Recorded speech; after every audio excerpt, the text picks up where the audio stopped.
안녕하십니까. 저는 솔매공동체의 김용달입니다. 원길 와주셔서 감사합니다. 이렇게 많이 와주셔서 고맙고요. 오늘은 원광대학교 원불교학과의 교수님이시기도 하고요. 우리 한살림의 모신과 산림연구소의 이사장님이신 박맹수 선생님을 모시고 동학에 대한 말씀을 듣는 그런 시간입니다. 제가 낮에 우리 괴산 지역에 동학 유적지 역사를 같이 다녀왔는데요.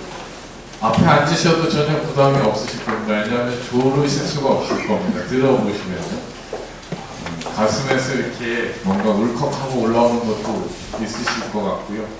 하여튼 많이 느끼고 머릿속에 이렇게 잘못 들어와 있는 동학에 대한 생각들을 바꾸실 수 있는 그런 좋은 기회라고 생각됩니다.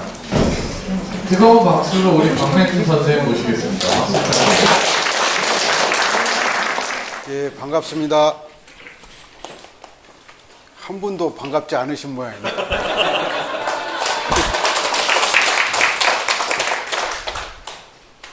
실물입니다. 박맹수란 실물. 예. 제 별명은 한 3가지가 있는데요. 동학에 미친놈, 또 동학쟁이.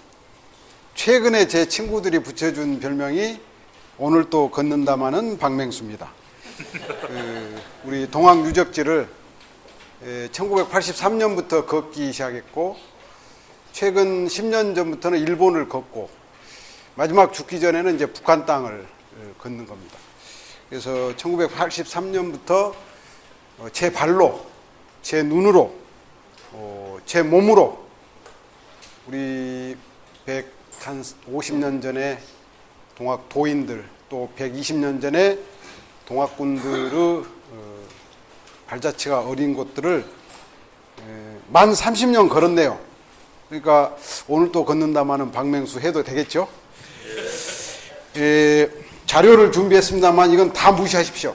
이건 나중에 느끼시면은 이제 가서 좀 참고하시고 또 얘들한테 얘기해 주실 때 생각 안 날 때 보시기로 이건 싹 무시해버리고 저하고 같이 이렇게 길을 교류하면서 한번 동학 이야기를 한바탕 놀아보겠습니다.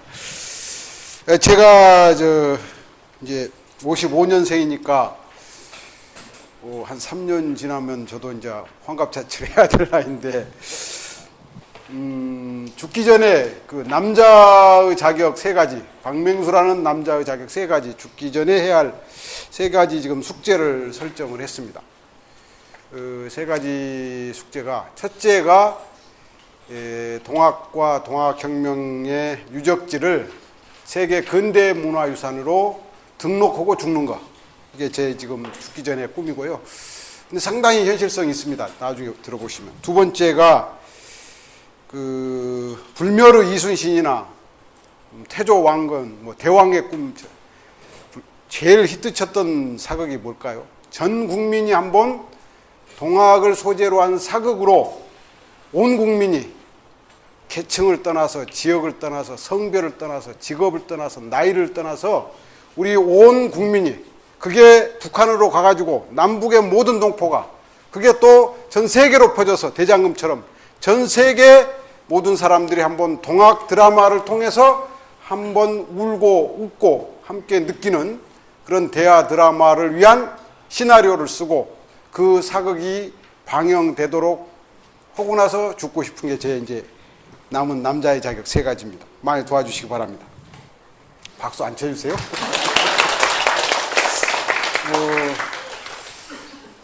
낮에 와가지고 이제 답사를 했는데요. 고발을 하고 좀 넘어가죠. 정경미 씨가 고발 많이 했죠. 저는 고발합니다. 괴산에서 가보년에 최대의 승리가 있었다는 사실을 괴산에 사시는 지역의 분들도 모르고 계셨습니다.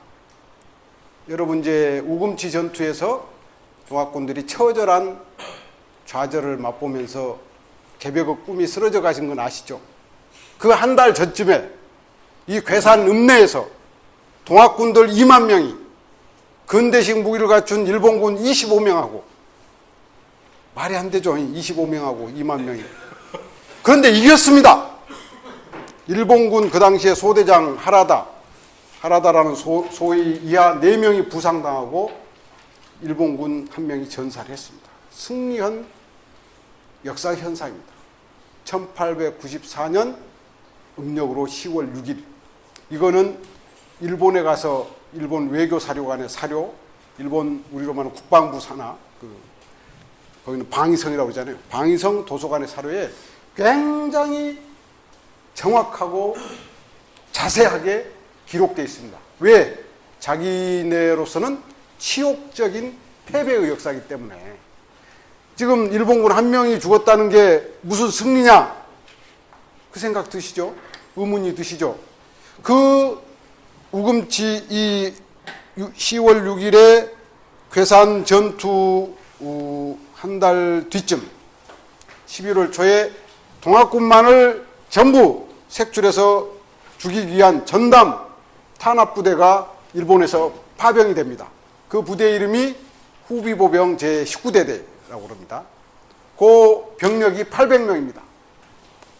딱 괴산 전투 한 달 뒤입니다.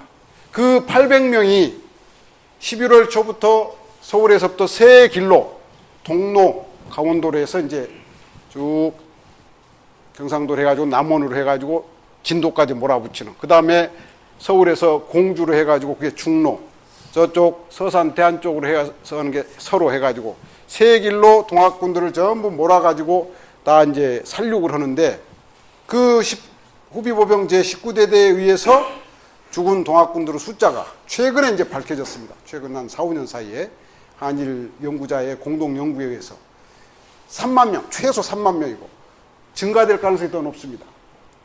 그래서 거의 5만 명이 그 800명에 의해서 학살당합니다. 그러면 그 과정에서 5만 명 정도 학살당할 때 경기도에서는 용인, 수원에서부터 전투가 시작되니까 전라남도, 진도까지 하면 아마 수백 회의 작은 전투들이 있었을 거예요. 그 전투에서 800명의 후비보병 일본군은 몇 명이나 전사했겠어요? 기가 막혔습니다. 오늘 제 강의 들으시고 KBS로 들어가셔가지고 1대 3만이라는 것을 쳐보십시오.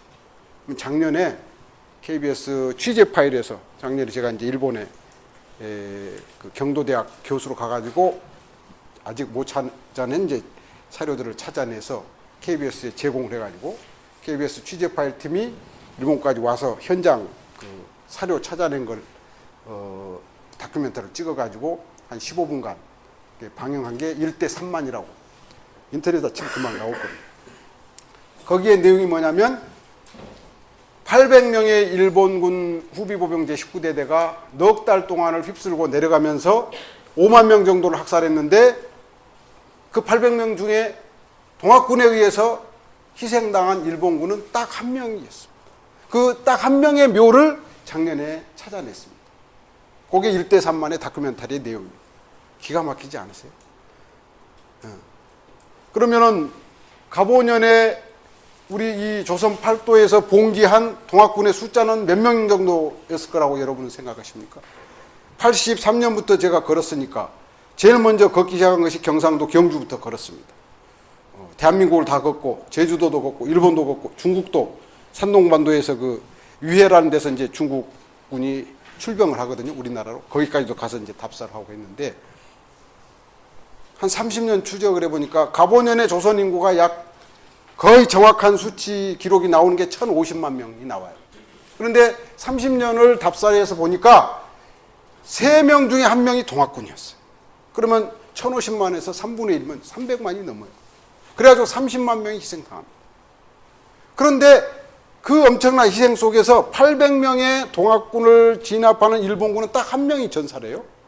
그 과정에서 여기서 죽은 사람은 아니고 이제 다른 쪽에서 그 한 달 전에 여기서 동학군이 일본군 1명을 전사시키고 4명을 부상시켰다고 하는 것은 엄청난 의미가 있는 겁니다.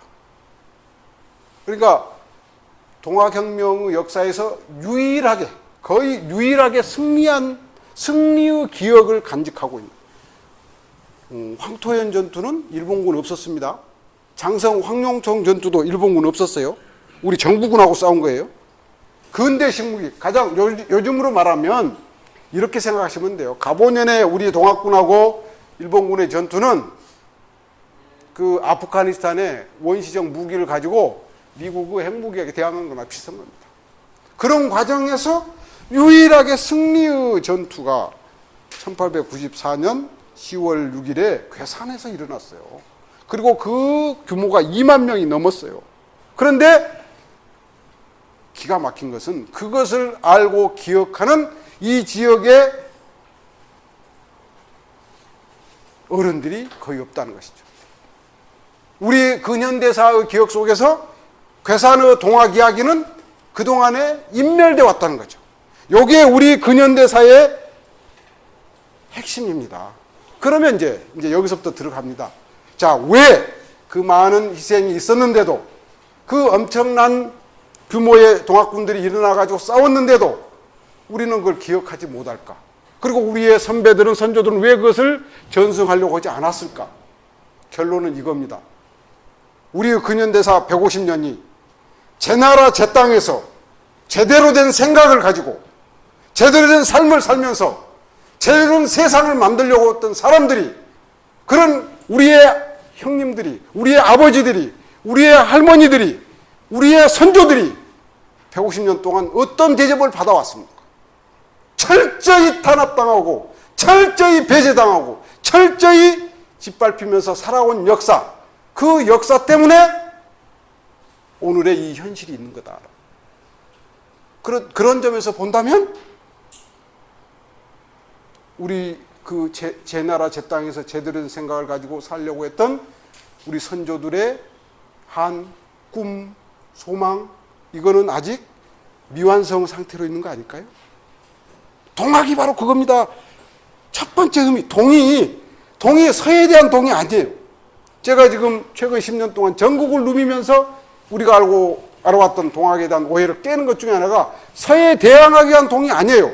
이 동은 제3결대로 제대로 된 생각을 가지고 제대로 된 삶을 살고 제대로 된 세상을 만들어 보자는 자주, 주체, 자립, 영어로 말하면 아이덴티티, 개성, 그런 거예요. 그런데 그것이 제가 신이 들어가면 목소리가 조금 바뀝니다. 그리고 목소리가 바뀐다면 이제 제 강의가 열이 나기 시작했다는 얘기입니다.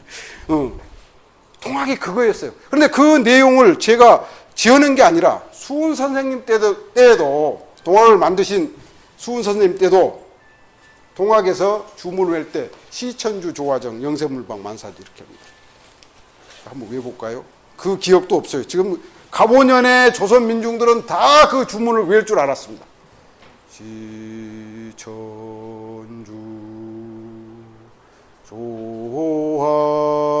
조화정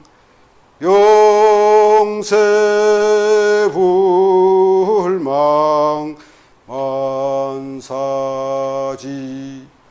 83년부터 동학 답사를 할 때 다른 얘기는 기억을 못 하시는데 70, 80 되신 할아버지 할머니들이 이 주문은 다 기억하고 계시더라고요. 동학을 안 믿고 천도교 그 후예가 아니라도 그건 다 기억을 하고. 가보년의 가장 히트곡은 이 주문이었던 것 같아요. 다 기억하고 계세요.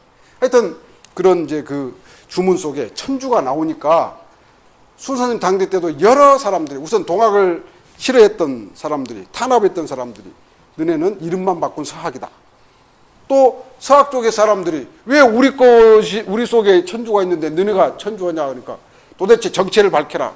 계속 그 문제 제기를 많이 했던가 봐요. 그래가지고 질문하는 내용이, 문답한 내용이 수훈 선생의 저작 속에, 논학문이라는 저작 속에 나옵니다.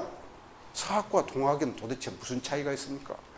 운즉 일이 아니라 우는 하나다. 우는 이제 조금 유식한 표현으로 말하면 시대 정신, 그 시대를 통찰하는 어떤 문제의식 또는 시대의 요청, 뭐 이런 그런 다른 말로 하면 이제 그걸 학문적 용어는 근대성이라고 그래요. 모더니티. 시대의 요청에 의해서 나오는 어떤 하나의 새로운 철학, 사상, 종교 그런 걸로서 서학이나 동학은 똑같다. 조선 후기에 서학이 유행하고 받아들여지고 동학이 널리 유행하는 속에는 서학의 경우는 하나님 앞에 모든 자녀들은 평등하다. 평등 사상. 그래서 그 조선 후기에 가난한 민중들이 천주교로 많이 들어가잖아요. 동학도 사람은 모두 다 제 안에 거룩한 하늘님을 모신 존재다. 남자나 여자나 늙은이나 어린이나 양반이나 노비나 만민 평등 사상, 만무 평등 사상 똑같잖아요. 그러니까 어떤 운이라는 측면에서 보면 하나다라는 말이 이해가 좀 되시죠? 그럼 운은 하나라고 한다면은 운은 둘이다 그러면 서학의 운과 동학의 운이 다르다는 의미인데 같지 않다는 건데 그 운이 같다는 얘기는 서학을 명백히 인정하고 있습니다. 두 번째 뭐라고 답을 하냐면 이제 더 나아가지고 도즉 동이다 그럽니다. 서학과 동학은 도즉 동이다. 이게 이제 카톨릭 믿으신 분들 계실 것이고 저도 한살림 막 시작될 때 특히 한살림 모임 시작될 때 이제 막내로 참여를 했는데 그때 원주에 계시는 이제 무의당 장임순 선생님 뒤에 꽁문이 따라서 이렇게 쫄쫄쫄 따라가 그러면은 초기에 천주교 신부님들 중에 몇 분 또 천주교의 아주 독실한 분들이 아니 한살림이 무슨 동학입니까 이렇게 막 따지고 그러셨다고 그래요. 그러니까 동학에 대한 오해가 계셨던 거죠. 동학이 서에 대한 동이 아니다 그 말이죠. 도즉 동. 그럼 도는 뭐예요? 죄 지은 놈이나 죄 없는 사람이나 서양 사람이나 동양 사람이나 남자나 여자나 늙은이나 어린이나 양반이나 종이나 함께 가는 길이 뭐예요? 그게 도잖아요. 그래서 도를 우리가 뭐라고 해요? 보편성. 도의 특징은 보편적인 거다. 그런 점에서 보편성이라는 면에서 동학과 서학은 같다. 도즉 동이다. 결정적으로 중요한 게 이즉 비하라고 나옵니다. 이즉 비하는 이제 주체성이라고 해요. 자기가 서 있는 자리는 다르다. 그 서 있는 자리에서 실천해야 할 구체적 방법은 다르다. 그러면 보편성으로서 길로서 누구나 함께 가야 할 길로서 동학을 다 인정, 시대 정신으로서 동학과 서학을 다 인정하면서도 나는 나다 그 말이잖아요. 그럼 요즘 말로 말하면 수훈 선생은 종교다원주의자였어요. 그런데 지금까지 모든 동학연구원 학자들이 그런 얘기를 안 해요. 교과서에서도 무슨 서학에 대항하기 위해서 일어난 것처럼 동학을 설명해 왔어요. 그게 아니더라고 말이에요. 그리고 이제 여기 참 미묘한 대목인데 이 대목에서 이제 누구라고는 얘기를 안 하고 이 가문날의 비구름이라는 서사시가 있습니다. 수훈 선생님의 서사시가 있어요. 그 대목에 보면 수훈 선생이 젊었을 때 이 도를 얻기 전에 전국을 돌아다닙니다. 수훈 선생님의 저작 가사, 3, 4조로 쓴 한글 가사 중에 몽중노소 문답가라는 게 있어요. 몽중노소 문답가의 배경은 금강산에서부터 시작이 됩니다. 그러니까 경주에서부터 이 경주 북부, 경상도 북부를 거쳐서 충청북도를 거쳐서 강원도를 거쳐서 금강산을 갔다 온 것 같아요. 여러 가지 분석을 해보니까. 그 과정에서 어디를 지나갔을 것으로 예상이 되고 추측이 되냐면 제천에 있는 배론성지. 그럼 배론성지에는 그때 누가 계셨습니까? 아주 이거 중요한 상황입니다. 배론성지에. 배론성지의 특징이 뭐죠? 최초의 신학교가 시작되는 거 아닌가요? 최양업 신부님에 의해서. 그 최양업 신부님이 똑같은 경주 최씨예요. 네? 한 분은 동학이고 한 분은 서학이에요. 묘하죠 이거. 똑같은 경주 최씨입니다. 근데 하여튼 어찌됐든 그 금강산을 갔다 왔다 하는 그 중간 통로에 배론성지로 대표되는 천주교의 비밀 신학촌들이 있었어요.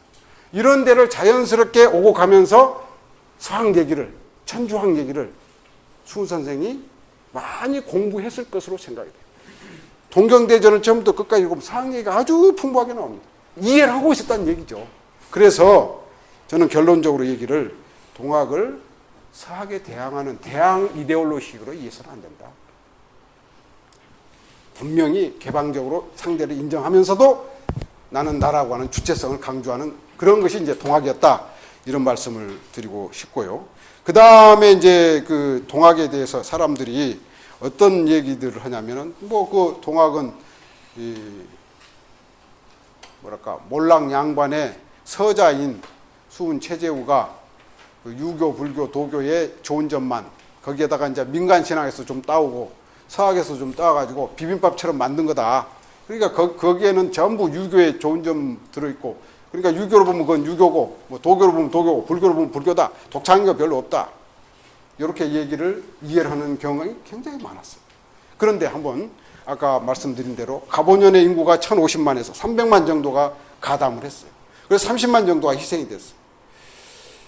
이해가 안 됐습니다. 저도. 어떻게 그럴 수가 있을까? 지금과 같은 정보통신이 발달된 시대도 아니고 또 무슨 그 길이 좁게 나 있는 것도 아니고 굉장히 뭔가 지역과 지역을 연결하기 어려운 여러 가지 그런 조건들일 텐데 어떻게 그 많은 사람들이 동참을 했을까? 이해를 못했어요. 이해를 못하다가 2002년에 월드컵을 보면서 이해가 가기 시작했어요. 마지막 4강전에 거리에 나온 붉은 악마가 몇 명인지 아세요? 700만 명이라고 들었어요. 전부 아마 그 경험 갖고 계실 거예요.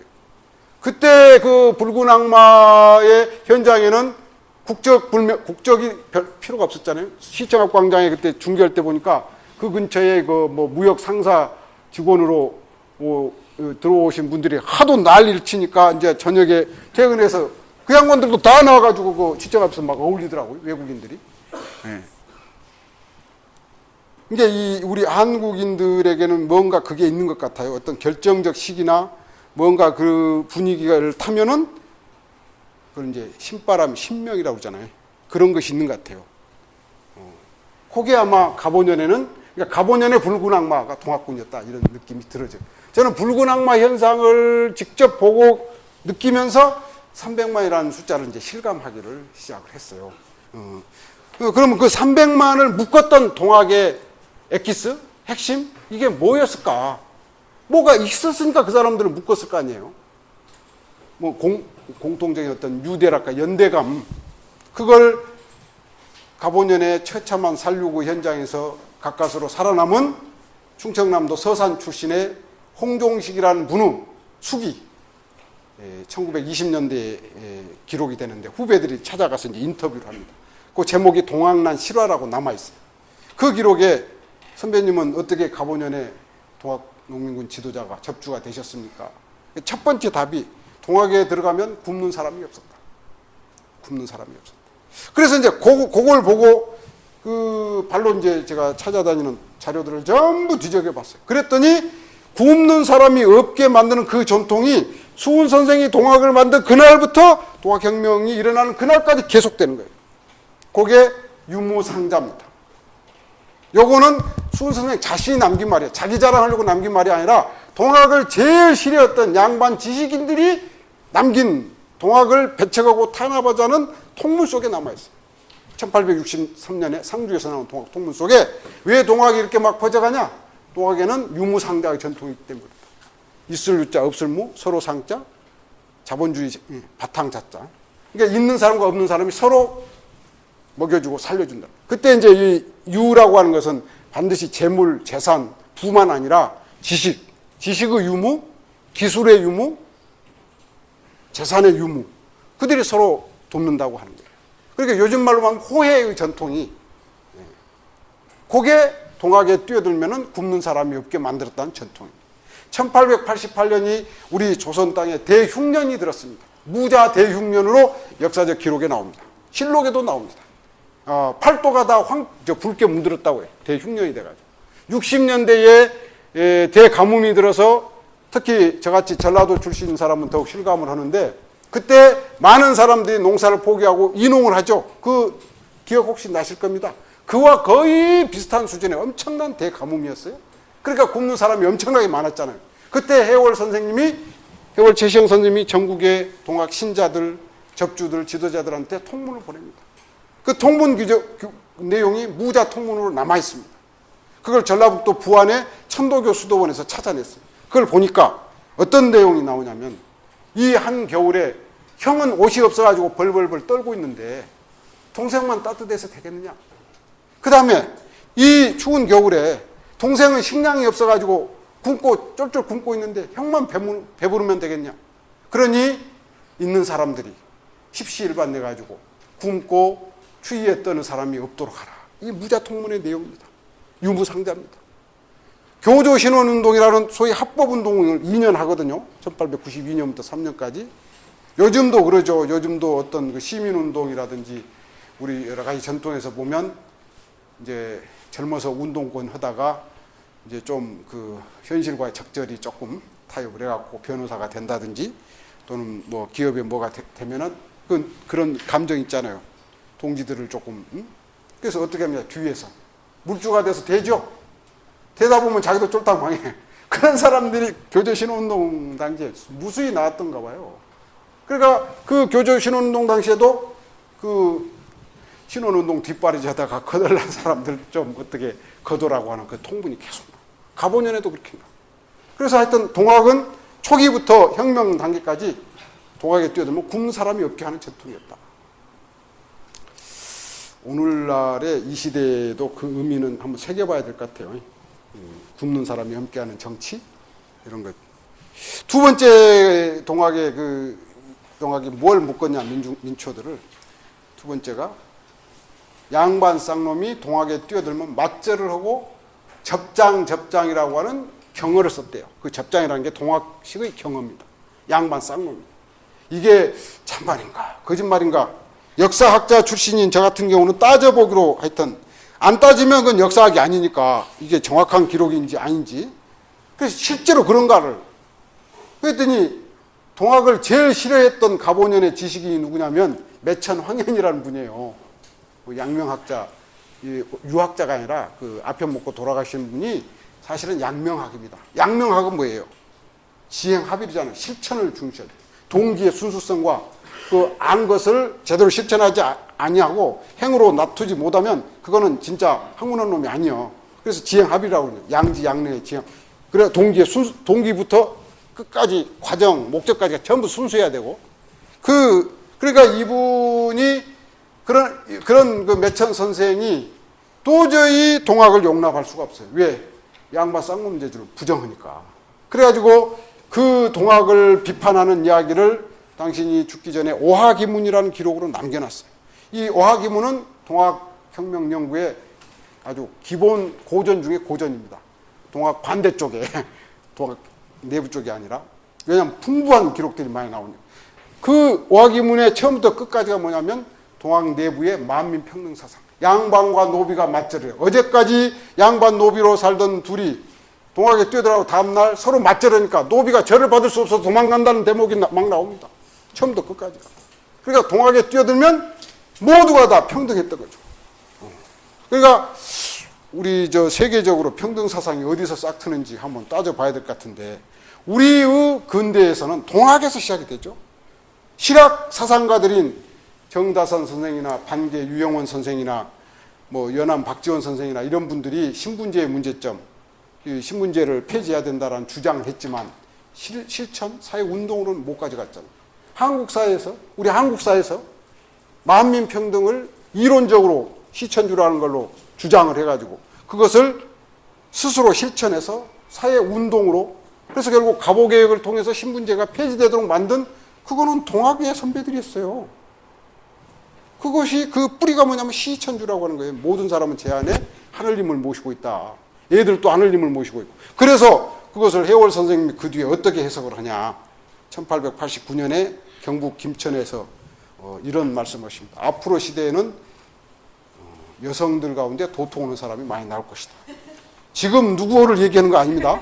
오해하지 마시고 지금 누구를 얘기하는 건 아니고 하여튼 그 89년에 경북 김천 복호동에서 앞으로 후천 시대는 여성들 가운데 도통 오는 사람이 또 가난한 사람들 가운데 도통 오는 사람이 많이 나올 것이다. 이런 말씀하시면서 그래서 여성들이 도통 올 수 있는 길을 내가 제시한다 그래가지고 내칙 내수도문이라는 법설 말씀을 반포를 합니다.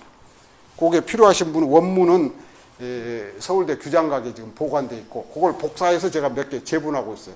여성 동지들께서는 필요하시면 연락하시면 제가 다 보내드릴게요. 거기에 이제 어떤 대목이 나오냐. 첫째가 너희 집에 그대의 집에 손님이 오셨거든. 손님이 오셨다고 말하지 말고 하늘님이 강림하셨다고 말하라. 그 한살림 운동 초기 하신 어른들은 무의당 선생님께서 원주 제자들한테 누구누구 최 누구누구 제자한테 네가 여기 식당에서 3년 동안 오시는 손님을 하늘님으로 모시면 다 풀릴 거다라고 하셨던 주인공이 지금 살아계시죠. 똑같아요, 말씀이. 너희 집에, 그대의 집에 손님이 오셨거든 손님이 오셨다고 말하지 말고 하늘님이 강림하셨다고 말하라. 그게 내칙 내수 문제에 나와요. 네. 그 다음에 또 어떤 내용이냐면 어린이를 때리지 마라. 저도 어렸을 때 엄청나게 맞고 컸습니다. 종아리가. 저희 집에는 이 윗목에 해초리가 한 3개쯤 있어요. 이제 5일장이니까 그 장날 아버님이 장에 가시면 이제 그 틈을 봐서 느티나면서 놀다가 들키잖아요. 그러면 이제 그 다음 종아리 맞고 아이고 우리 아버지 안 계셨으면 좋겠다고 그럴 정도로 맞았던 기억이 나는데 아마 지금도 120년 전에는 더 그랬던 것 같아요. 그런데 거기에 해월 선생님이 어린이를 때리지 마라. 어린이도 하늘입니다. 하늘님은 기가 상하는 것을 가장 싫어하느니라. 그래서 그것이 이제 손병희 선생에 이어지고 손병희 선생 사이인 방정환 선생에 이어져 가지고 우리나라 최초의 어린이 인권 운동이 시작됩니다. 이런 내용들이 실제로 온몸으로 실천한다는 거죠. 그리고 이제 또 해월 선생님 말씀에 이제 집에서 특히 우리 이 남자 동지님들께서는 그런 경험이 많으실 거예요. 저도 뭐 내일 가면 또 이제 바가지로 길판인데 언제까지 그렇게 돌아다닐 거냐고, 응? 나이도 생각해라고. 응? 그러다가 이제 그냥 받아들이면 괜찮은데 아이 저 이렇게 여러와 같은 반응을 보이는 분들을 내가 거절하면 되냐고 이제 버럭 한번 소리 지르면 이제 2차전이 되잖아요. 그죠? 지는 잘하고 왔는데 이제 잘했다고 좀 칭찬을 해줘야 되는데 막 뭐라고 짜증내면서 이제 막 왜냐면 피곤하다고 그러고 이제 한 소리 하니까. 근데 하여튼 그럴 때 그 집에 부인이 화를 내거든. 공손하게 3번 절하라. 아 진짜요? 예, 오늘 꼭 하십시오. 공손하게 3번 절하라. 그러면 상대방이 바뀐다. 그 공손하게 3번 절하라는 그 말씀이 뭐냐면 바로 그대의 옆에 하늘님이 계시니 하늘님을 잘 모셔라 그 말씀이잖아요. 자기 부인을 하늘님으로 모시면 딱 문제가 풀리잖아요. 어찌됐든 그렇게 평등사상을 실천해서 가보년의 300만을 굳건했습니다. 예. 요것이 이제 그 동학의 독창적이랄까 다른 거라고 봐지고 작년에 이제 일본 경도대학에 가가지고 제가 혁명이라는 것을 한 6개월 공부를 했어요. 동양 고전 주역에서부터 시작해가지고 예기, 춘추, 사서, 삼경, 13경에 나오는 혁명이 도대체 동양에서 말하는 혁명이 뭐였는가를 좀 공부를 했더니 지금 저는 이제 동학혁명이란 말을 공개적으로 쓰는데 쓰는 사람이 거의 없죠. 전쟁, 운동 뭐 이렇게만 쓰는데. 그러니까 그 동양에서는 통치자, 중국 같은 게 천자고 우리나라 같은 왕이잖아요. 또는 이제 좀 넓게 보면 지배층이라고 볼 수가 있습니다. 이들에게 하늘에서 내린 명이 있답니다. 그게 천명이죠. 그 천명의 핵심이 뭔가 봤더니 동양의 전통 사상에서 하은주, 그러니까 주나라 때부터 내려오는 그 천명의 핵심이 뭐냐면 안민이었어요. 백성을 편안하게 하는 안민. 그런데 이 천자나 지배층이나 왕이나 이놈들이 제대로 된 놈들이 있으면 그걸 하겠지만 제대로 못 하잖아요. 그러면 안민이 아니라 뭘 하냐? 학민, 백성들을 학대. 기민, 백성들을 포기해버려. 정치를 잘못해가지고 악법을 만들어서. 그런 놈은 바꿔버리는 거. 그게 동양에서의 혁명 사상이라고. 천명을 바꾸는 거예요. 너한테는 임마 안민을 해낼 수 있는, 안민을 시킬 수 있는 자격이 없어. 왜 지금 학민하고 기민하니까. 그래서 그걸 바꾸는 게 동양의 혁명이더라고요. 명을 바꾼다. 그 다음에 또 하나 혁명이 뭐냐면 이것도 굉장히 천견 사상이라는 게 있습니다. 천견 사상. 하늘이 벌을 내리는 견체 거는 사상이 있죠. 이게 조선시대까지 계속됐습니다. 그 천견의 구체적 증거가 뭐냐면 나라를 다스리는데 자연재해가 심해요. 뭐 괴질이 유행한다든지 가뭄이 많이 든다든지 무슨 홍수가 자주 난다든지 뭐 그래서 백성들이 그 천재지변에 의해서 요즘 말로만 생활과 생명과 생업이 위태로워. 그랬을 때 이거는 네가 임마 덕이 부족해서 그러는 거야. 그게 천견 사상이에요. 그래서 그런 자연재해가 심할 때는 또 뭐냐면 혁명을 하는 거예요. 그런데 수훈 선생이 동학의 도를 깨달으시고 최초로 쓴 글이 내가 이제부터 동학을 세상에 펴겠다라고 약속, 서약, 선포하는 글이 1861년에 나온 포덕문이라는 글이에요. 그 포덕문의 마지막 대목이 뭐냐면 보국안민의 계책을 장차 어디에서 구할 것인가. 내가 바로 그 보국안민의 계책을 펴기 위해서 이 동학의 가르침을 세상에 편다라고 합니다. 동학의 존재 이유, 동학의 등장 이유는 보국안민에 있더란 말이에요. 보국안민. 그러면 동학은 동양적 혁명사상의 맥락, 전통, 흐름에서 볼 때 혁명사상입니까? 아닙니까? 안민이 분명하잖아요. 그죠? 그 다음에 갑오년 음력 3월 21일에 전봉준이 봉기를 할 때 요즘도 이제 시위할 때 우리가 깃발 들고 나가잖아요. 그 깃발에 여러 개가 나오는데 그 중에 하나가 뭐가 나오냐? 보국안민이 나와요. 요거는 이제 여러분의 자료에 확실하게 나옵니다. 잠깐만 보시죠. 그 무장포고문 대목에 그 뒤에 보시면 무장포고문이라는 대목이 나옵니다. 무장포고문 찾으셨어요? 예. 그 뒤쪽에 꼬딕으로 된 게 있어요. 꼬딕으로 된 거 보시면 제가 이제 하도 이 대목을 번역하다가 몇 번이나 울면서 번역을 한 대목인데 그 내용 중에 마지막에서 하나, 둘, 셋, 넷째, 다섯째, 잘못되어 가는 나라를 바로잡고 백성들을 편안하게 만들 것을 죽음으로써 맹세하노니 여기서 잘못되어 가는 나라를 바로잡는 게 보국이에요. 원문을 그렇게 제가 푸는 겁니다. 그 다음에 백성들을 편안하게 만든다는 게 안민이에요. 보국 안민을 위해서 죽음으로 맹세하면서 이 의로운 깃발을 든다. 그럼 동학혁명이 동양적 혁명사상의 맥락에서 그대로 계승되고 있죠. 수훈 선생의 보국 안민을 그대로 이용하고 있잖아요. 근데 지금까지 많은 것이 거의 뭐 대부분의 연구자들이 서구의 혁명 이론, 리볼루션 이론 갖다가 뭐 부르주아지가 등장하고 자본주의가 등장하고 그래서 그 부르주아 계급, 자본가계급이 생장해서 그들이 구체제를 타파하기 위해서 일으키는 그걸 이제 부르주아지 혁명, 그렇죠? 근데 시민혁명 또는 뭐 이제 프롤레타리아, 무산자 계급과 자본가계급의 모순을 타파하기 위해서 그래서 대체로 보면 시민혁명 내지는 프롤레타리아 혁명 이런 식으로 우리가 혁명의 이미지를 갖고 있잖아요. 지금까지 동학을 연구한 학자들이 동양의 원래의 혁명 사상이 어떤 것이었고 그 본질이 안민에 있다는 얘기를 한 사람이 제가 30년 동학 공부했지만 한 명도 없더라고요.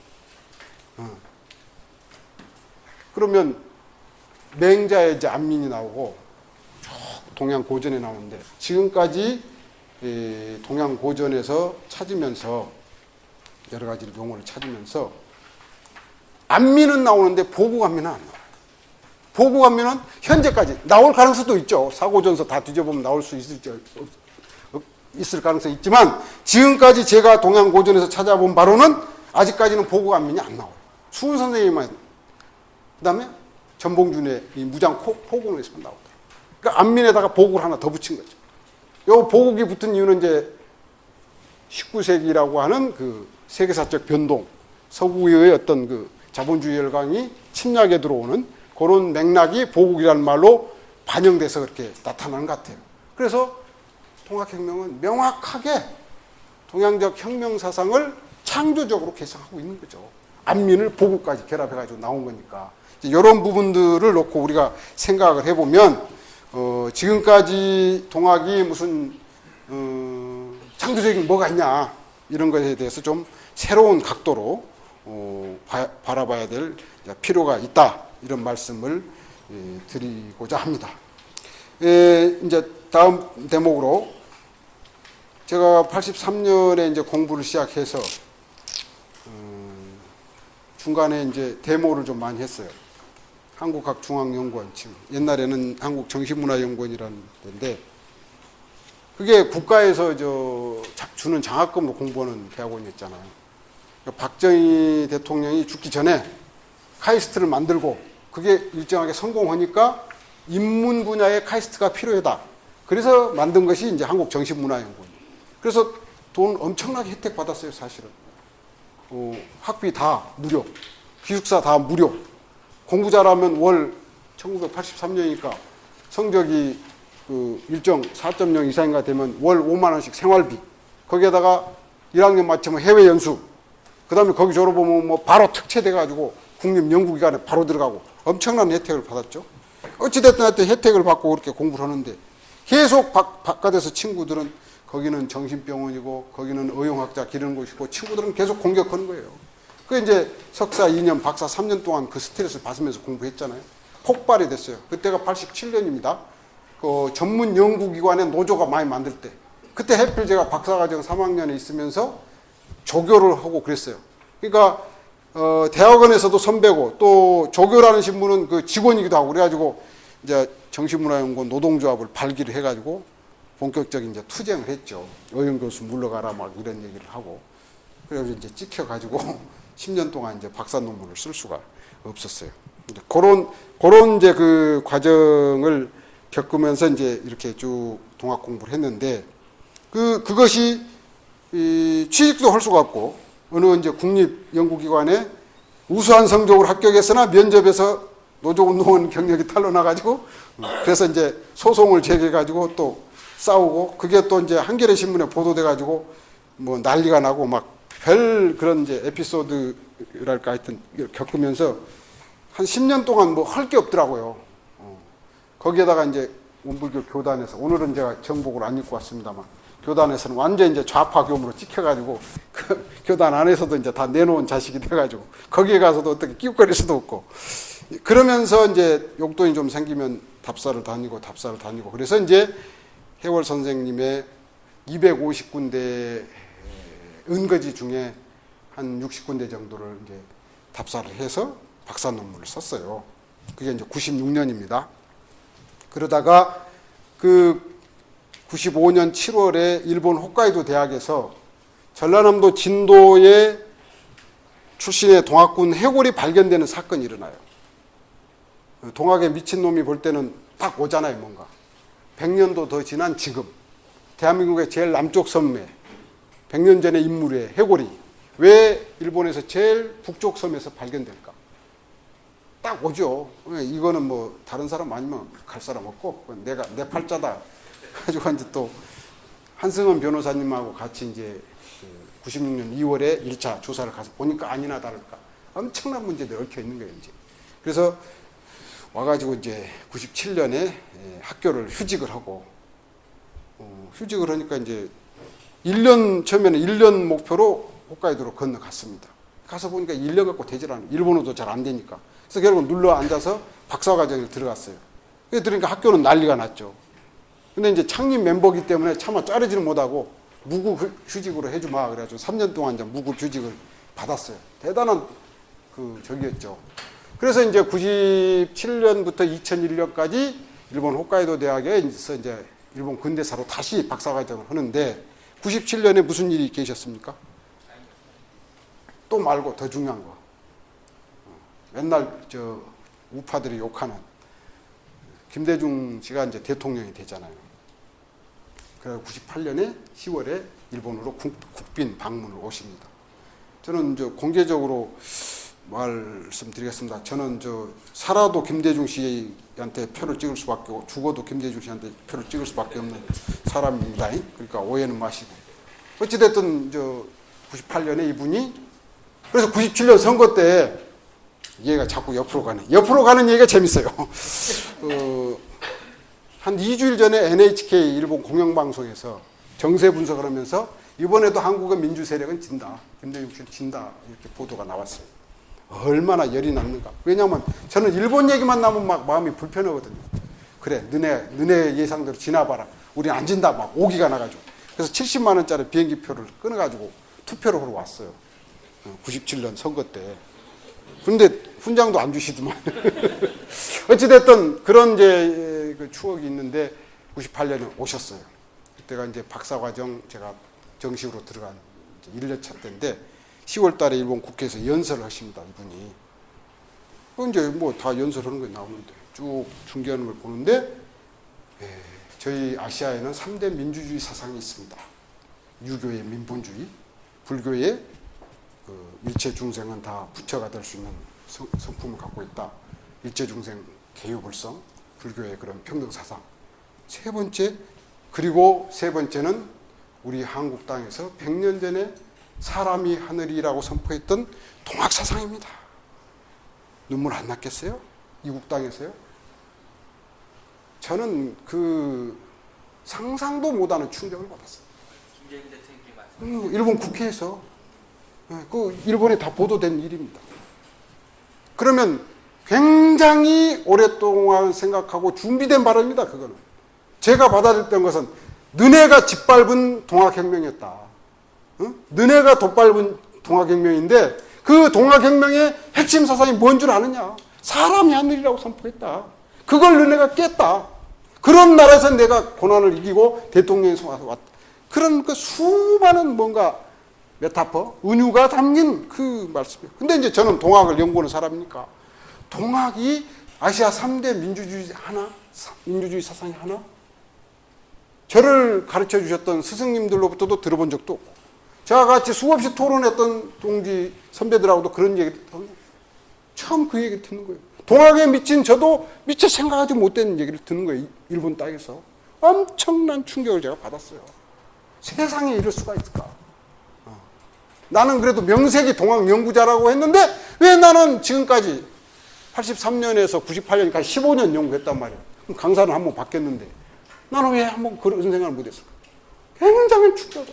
그래서 이제 정말 그 지금까지의 그 98년까지의 동학 연구로 돌아보니까 기가 막히더라고요. 아까 말한 서학에 대항하는 식의 동학, 짬뽕식 종교 뭐 이런 식의 그런 이해들이 대부분이었다. 그때부터 이제 어떻게 보면 치열한 고민을 이제 내가 동학 공부가 잘못됐다.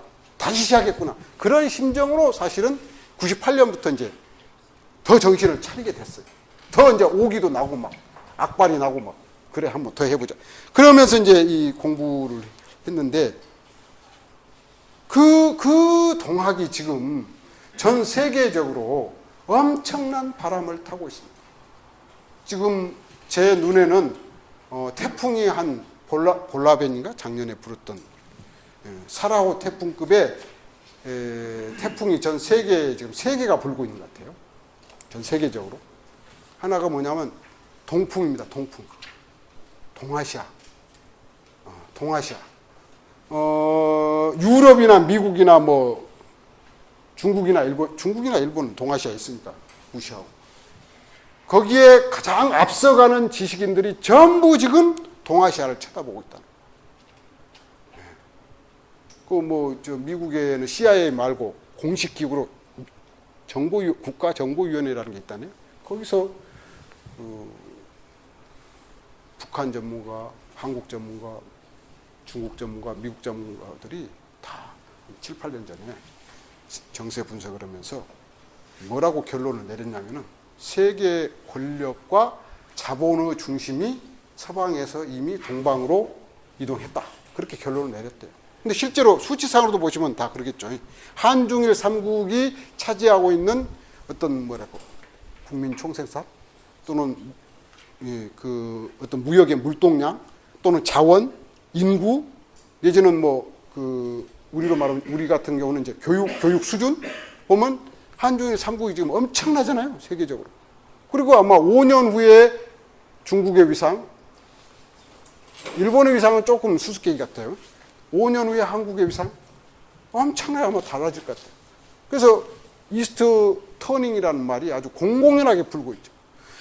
저를 초청해 준 교토대학교의 오그라 기조라고 하는 서울대학교 철학과에서 석박사 과정을 마치고 지금 교토대학교의 인간환경학 연구과의 교수로 있는데 이 오그라 교수가 2년 전에 2011년에 베스트셀러 하나 썼어요. 그 베스트셀러의 제목이 창조하는 동아시아. 참 멋있죠. 창조하는 동아시아. 참 참신하죠. 창조하는 동아시아. 그 창조하는 동아시아 아직 번역 안 됐어요. 국내로는. 그걸 요약한 이제 그 팜프렛 형식의 것을 또 조금 더 쉽게 푸는 게 있더라고. 그건 올해 전반기에 좀 번역해서 우리 한살림 식구들한테는 좀 이렇게 할 것 같아요. 그 내용이 뭐냐면 21세기에는 한중일 3국이 주체가 돼서 새로운 역사, 새로운 문명, 새로운 차원의 문화를 열 것이라는 내용이에요. 네. 이 바람이 지금 불고 있습니다. 전 세계적으로. 그 다음에 또 어떤 바람이 불고 있냐면 불교 바람이 지금 전 세계적으로 불고 있습니다. 저희 원불교 같은 경우도 지금 아시는 분은 아시고 모르시는 분은 모르시겠는데 삼성의 그 이건희 씨 부인이 원불교의 아주 독실한 홍라희 씨가, 홍라희 씨보다 더 독실한 분이 그 홍라희 씨의 어머니이신데, 그 집에서 삼성에서 후원을 해가지고 미국의 원불교 세계 본부가 지금 건설됐어요. 한 2년 전에. 그래서 이제 그쪽에 지금 원불교 그 신자라든 이런 분들이 많이 왔다 갔다 하는데, 그분들한테 보고를 들으니까 미국 같은 경우는 교회나 성당이 텅텅 빈답니다. 그래가지고 이제 와 계시던 목사님도 좀 생활도 어렵고 그러니까 이제 가버리시기도 하고 막 그런다는데, 어떤 그 교회를 가니까 도대체 이제 거기 계셨던 오래 신앙을 하셨던 분들이 이걸 좀 활성화를 해야 되겠네, 어떻게 고민하다가 불교의 참선하는 프로그램을 시작했대요. 누구나 와서 할 수 있다. 스님 모셔다가. 그때부터 막 신자들이 엄청나게 와가지고, 그래가지고 떠나셨던 뭐 목사님, 신부님 다시 와서, 그래가지고 성당, 그 다음에 교회 안에 불상이 모셔져 있는 데가 많대요. 아니, 한번 가보세요. 그게 미국, 유럽에 지금 공통된 현상이라는 거예요. 네. 그리고 우리나라에서 이제 미국 가서 그 한국 불교를 퍼뜨리신 분이 숭산 스님이라고 계시잖아요. 그분 계열의 제자가 150만 명이래요, 지금. 미국에. 그 다음에 달라이 라마의 그 포교위에서 영향 받아갖고 계신 분들도 한 150만 되고, 그래서 한 300만 있고, 그 다음에 이제 유럽은 천주교 신자보다 불교 신자가 더 많답니다. 통계적으로.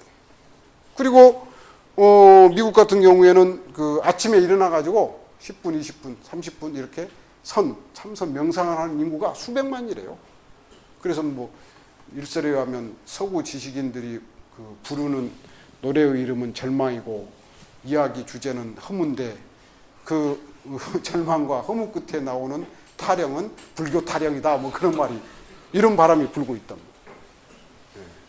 이게 이제 세계에 부는 바람. 그 다음 세 번째가 여러분도 잘 아시는, 바로 우리와 직결되는 한류 바람이죠.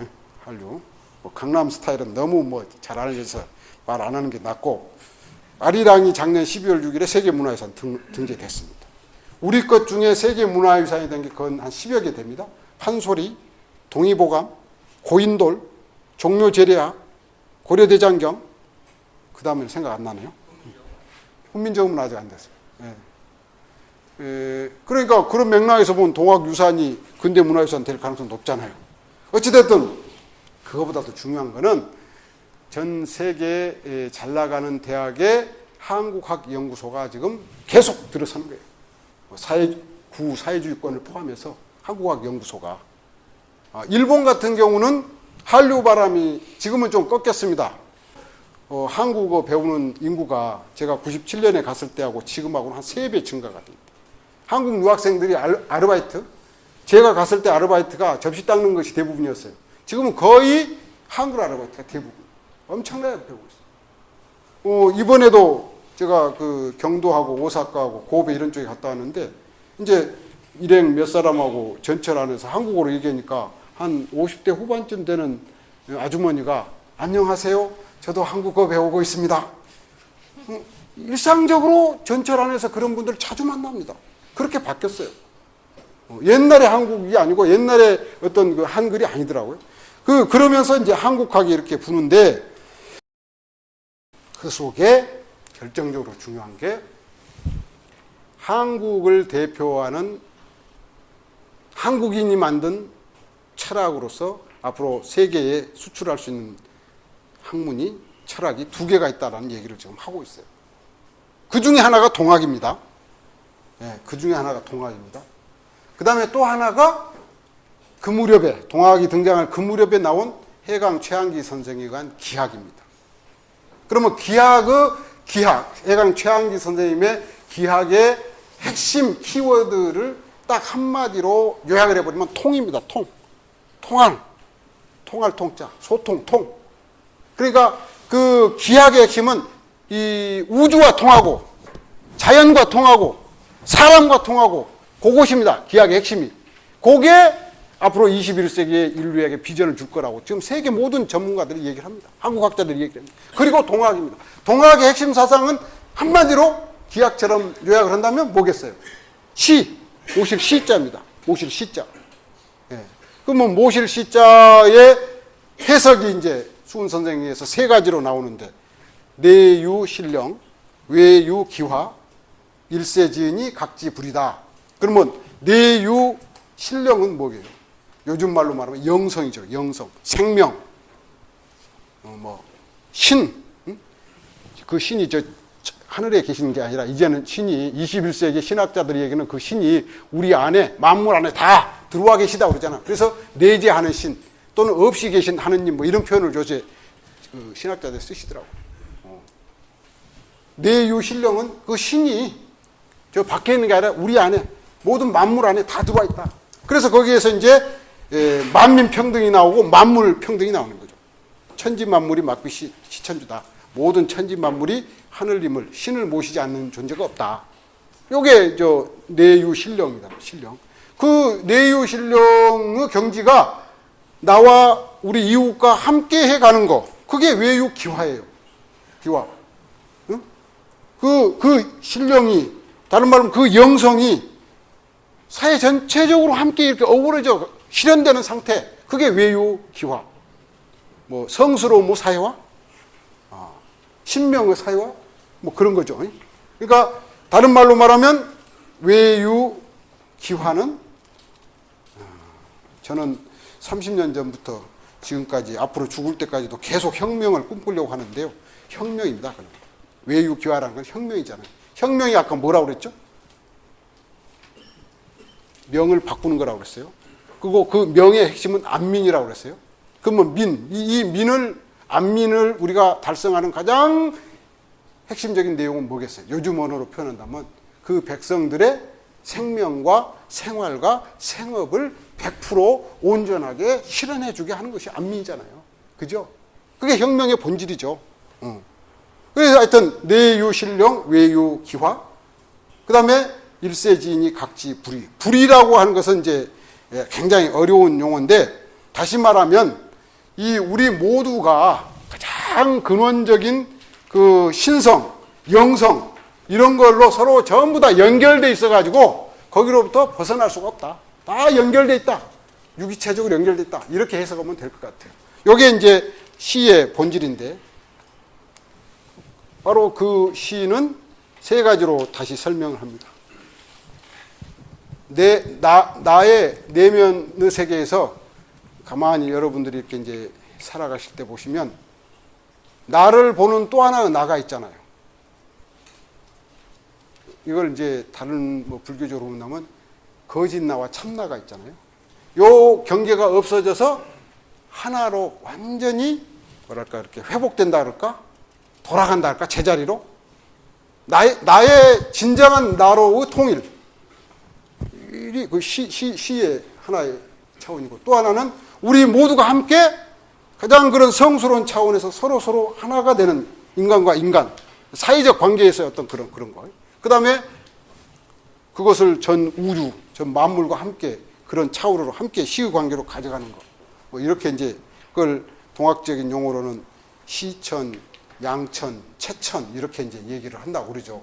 시의 세 가지 실천 영역이라고 이렇게 말씀을 드릴 수가 있는데 어찌됐든 간에 전 세계에 지금 동아시아 바람이 불고 있고 불교의 바람이 불고 있고 그 가운데 한류와 한국학 바람이 불고 있으면서 그 한국학 속에 동학과 기학이 지금 전 세계의 인들의 주목을 받고 있다. 바로 이러한 시대의 상황 앞에서 우리들은 과연 동학을 어느 정도 이해하고 있는가? 이거는 이제 여러분들께서 한번 돌아봐야 될 거라고 봐지고요. 그 다음에 이제 다음 대목으로 들어가서 혁명 얘기를 좀 더 구체적으로 하겠습니다. 동학 농민군들이 혁명을 일으킵니다. 지금까지 동학 얘기하면 투쟁적인 이미지, 싸움, 뭔가 이렇게 불순하게 뭔가 이렇게 뭐 문제를 일으키는 식의 어떤 그런 이미지가 참 강한 것 같아요. 그래서 제가 우리 학교 안에서도 좀 이것을 프로젝트로 해서 연구비를 한번 신청해 봅시다라고 이제 본부에 그 연구 촉진하는 담당자한테 얘기를 했더니 계속 고개를 갸우뚱하면서 이 동학 얘기를 쓰면은 위에서 좀 아직도 싫어한다고 그래요. 이게 우리의 현실이구나. 이 자료집을 보시면 무장포고문 다음에 4대 명의와 12개조 기율에 보이는 농민군의 도덕성이라 그런 대목이 있죠. 이 자료는 제일 뒷장에 그 사진이 있습니다. 제일 뒷장 한번 보십시오. 예, 그 밑에 조선국 동학당 동정에 관한 제국공사관 보고 일건.